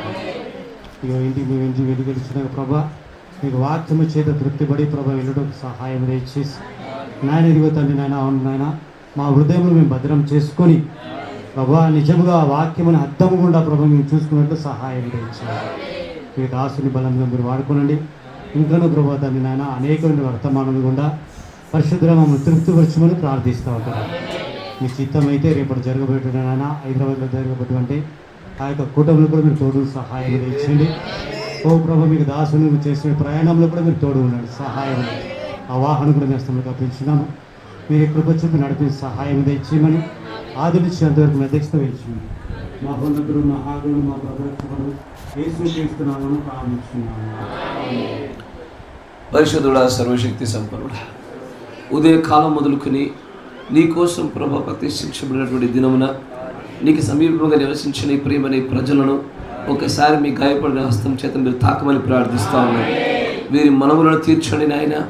వీరిలో ప్రతి లోటును ప్రతి మొండిదైన ధైర్యమును మీరు సరిచేయమని ప్రార్థిస్తూ ఉన్నాము. వీరి కుటుంబంలో శాంతి సమాధానాలతో నింపమని ప్రార్థిస్తూ ఉన్నాము. వీరు చక్కటి ఆరోగ్యం కలిగిన వారిగాను వీరి జీవనోపాధి విషయంలో కూడా కృప పొందిన వారిగా వీరు ఉన్నట్ల సహాయం తెచ్చమని ప్రార్థిస్తాము నాయన. నిజంగానే వివాహాలు జరగబడవలసిన పిల్లలతో కూడా మీరు మాట్లాడండి. ఇరు పక్కల కూడా మీరు చర్చించమనియు ఇరు పక్కల కూడా మీ యొక్క చిత్తమును వారికి బయలుపరచమనియు ఎన్నడూ కూడా తమ సొంత ఉద్దేశాలతో కాకుండా మీరు పెట్టినటువంటి ఆ ప్రణాళిక గుండా పథకాల గుండా మాత్రం ముందుకు సాగినట్లుగాను ఒక పరిపూర్ణమైన వివాహంగా ఉన్నట్లుగా సహాయం దయచేయండి. అంతేకాకుండా ప్రభు సహోదరులు మీ చేతికి అప్పగిస్తూ ఉన్నాము. లీలను మీ చేతికి అప్పగిస్తూ ఉన్నాము నాయన. ఇంకా ఎవరైతే అనారోగ్యంతో బాధపడుతున్నారో ఈ సమయంలో తమ కుడి హస్తమును పైకెత్తి ఈ ఉపవాస అభిషేకం క్రింద నేను స్వస్థపరచబడుతున్న ఆశపడుతూ నిజంగానే విశ్వాసంతో ఎదురు చూస్తున్న ప్రతి ఒక్కరికి కూడా నీ సమస్య ఏదైనా ఎక్కడైనాను అది ఏ తీవ్రతలో ఉన్నను అది దానిని గురించి మనుషులు ఏది మాట్లాడినప్పటికీ కూడా ప్రభువు చూస్తున్నటువంటి తన కృపా యొక్క సహితమైనటువంటి తన చూపుతో నీ పట్ల కనికరం చూపుచుండగా విశ్వాసం కలిగి ఉండము. ప్రభువైన యేసుక్రీస్తు నామములో తన కృపలో నీకు పరిపూర్ణమైన స్వస్థత అనుగ్రహించబడును గాక. వివాహాల కోసమే చూస్తున్నటువంటి పిల్లలతో కూడా మీరు బలంగా మాట్లాడమని ప్రార్థిస్తా ఉన్నారు నాయన. సందీప్ సహోదరుడు యొక్క ఉద్యోగ విషయంలో కృప చెప్పండి. దర్శన్ గారి యొక్క హోటల్ విషయంలో కూడా ఎక్కడ తప్పిదం ఉన్నదో తప్పిదని వారు గుర్తిరుగుతూ నీ కృపను మరలా పొందుకున్నట్లు కారణమైనట్లు సహాయం దయచేయండి. రేపు జరగబోతున్న ఆరాధన కూడా తోడుగా ఉండండి ప్రభు, కనికరు చూపండి. అంతేకాకుండా నా హస్తంలో పెట్టబడినటువంటి ఈ తైలములను ప్రభ దీన్ని బట్టి మిమ్మల్ని స్తుతిస్తా ఉన్నాము. ఈ తైలములో ఉన్న దోషము ప్రభు యేసుక్రీస్తు నామమున నిర్మూలన చేయబడును గాక. ప్రభు యేసుక్రీస్తు నామంలో నాయన విశ్వాసంతో వీటిని వాడబోచున్న వారికి పరిపూర్ణమైన స్వస్థత లేఖన ప్రకారంగా ప్రభు యేసుక్రీస్తు నామంలో కలుగును గాక. అంతేకాకుండా కృపగల దేవ ఈ సంఘమును ఈ ఐక్యతను సహోదరుల మధ్యలో ప్రేమల్ని మీరు ఇంకను వృద్ధిపరచమని బలపరచమని ఇంకను నీ రెయిన్బో ట్రౌట్ చేపల్ని నీ చిత్తానుసారంగా నియమించినటువంటి వారందరినీ కూడా ఇక్కడ నడిపింపజేయమని ఆయన వారి యొక్క ఇళ్ళ నిర్మాణాల కొరకు వారు వెతుకుతున్న స్థలంలో విషయంలో కూడా మీరు ఏర్పాట్లు వెసులుబాట్లు కలగజేయమని మీ చిత్తమును బట్టి మేమందరం మరొకసారి కూడా ప్రభు రేపటి దినంలో ఆనందించే భాగ్యం మాకు అనుగ్రహించమని నీ ప్రేమైన పిల్లలు తిరిగి చేయబోతున్న ప్రయాణాల్లో కూడా తోడుగా ఉండమని ఏ విధమైనటువంటి సాతాను తంత్రాలు పనిచేయకుండా క్షేమకరమైన ప్రయాణము నీ దూతల యొక్క కాపుదలను వీరికి అనుగ్రహించమని ప్రభు అయిన యేసుక్రీస్తు నామములో ప్రార్థన చేయించున్నాము. ఆమేన్. Praise the Lord. God bless you. దేవుడు మిమ్మల్ని అందరినీ దీవించును గాక.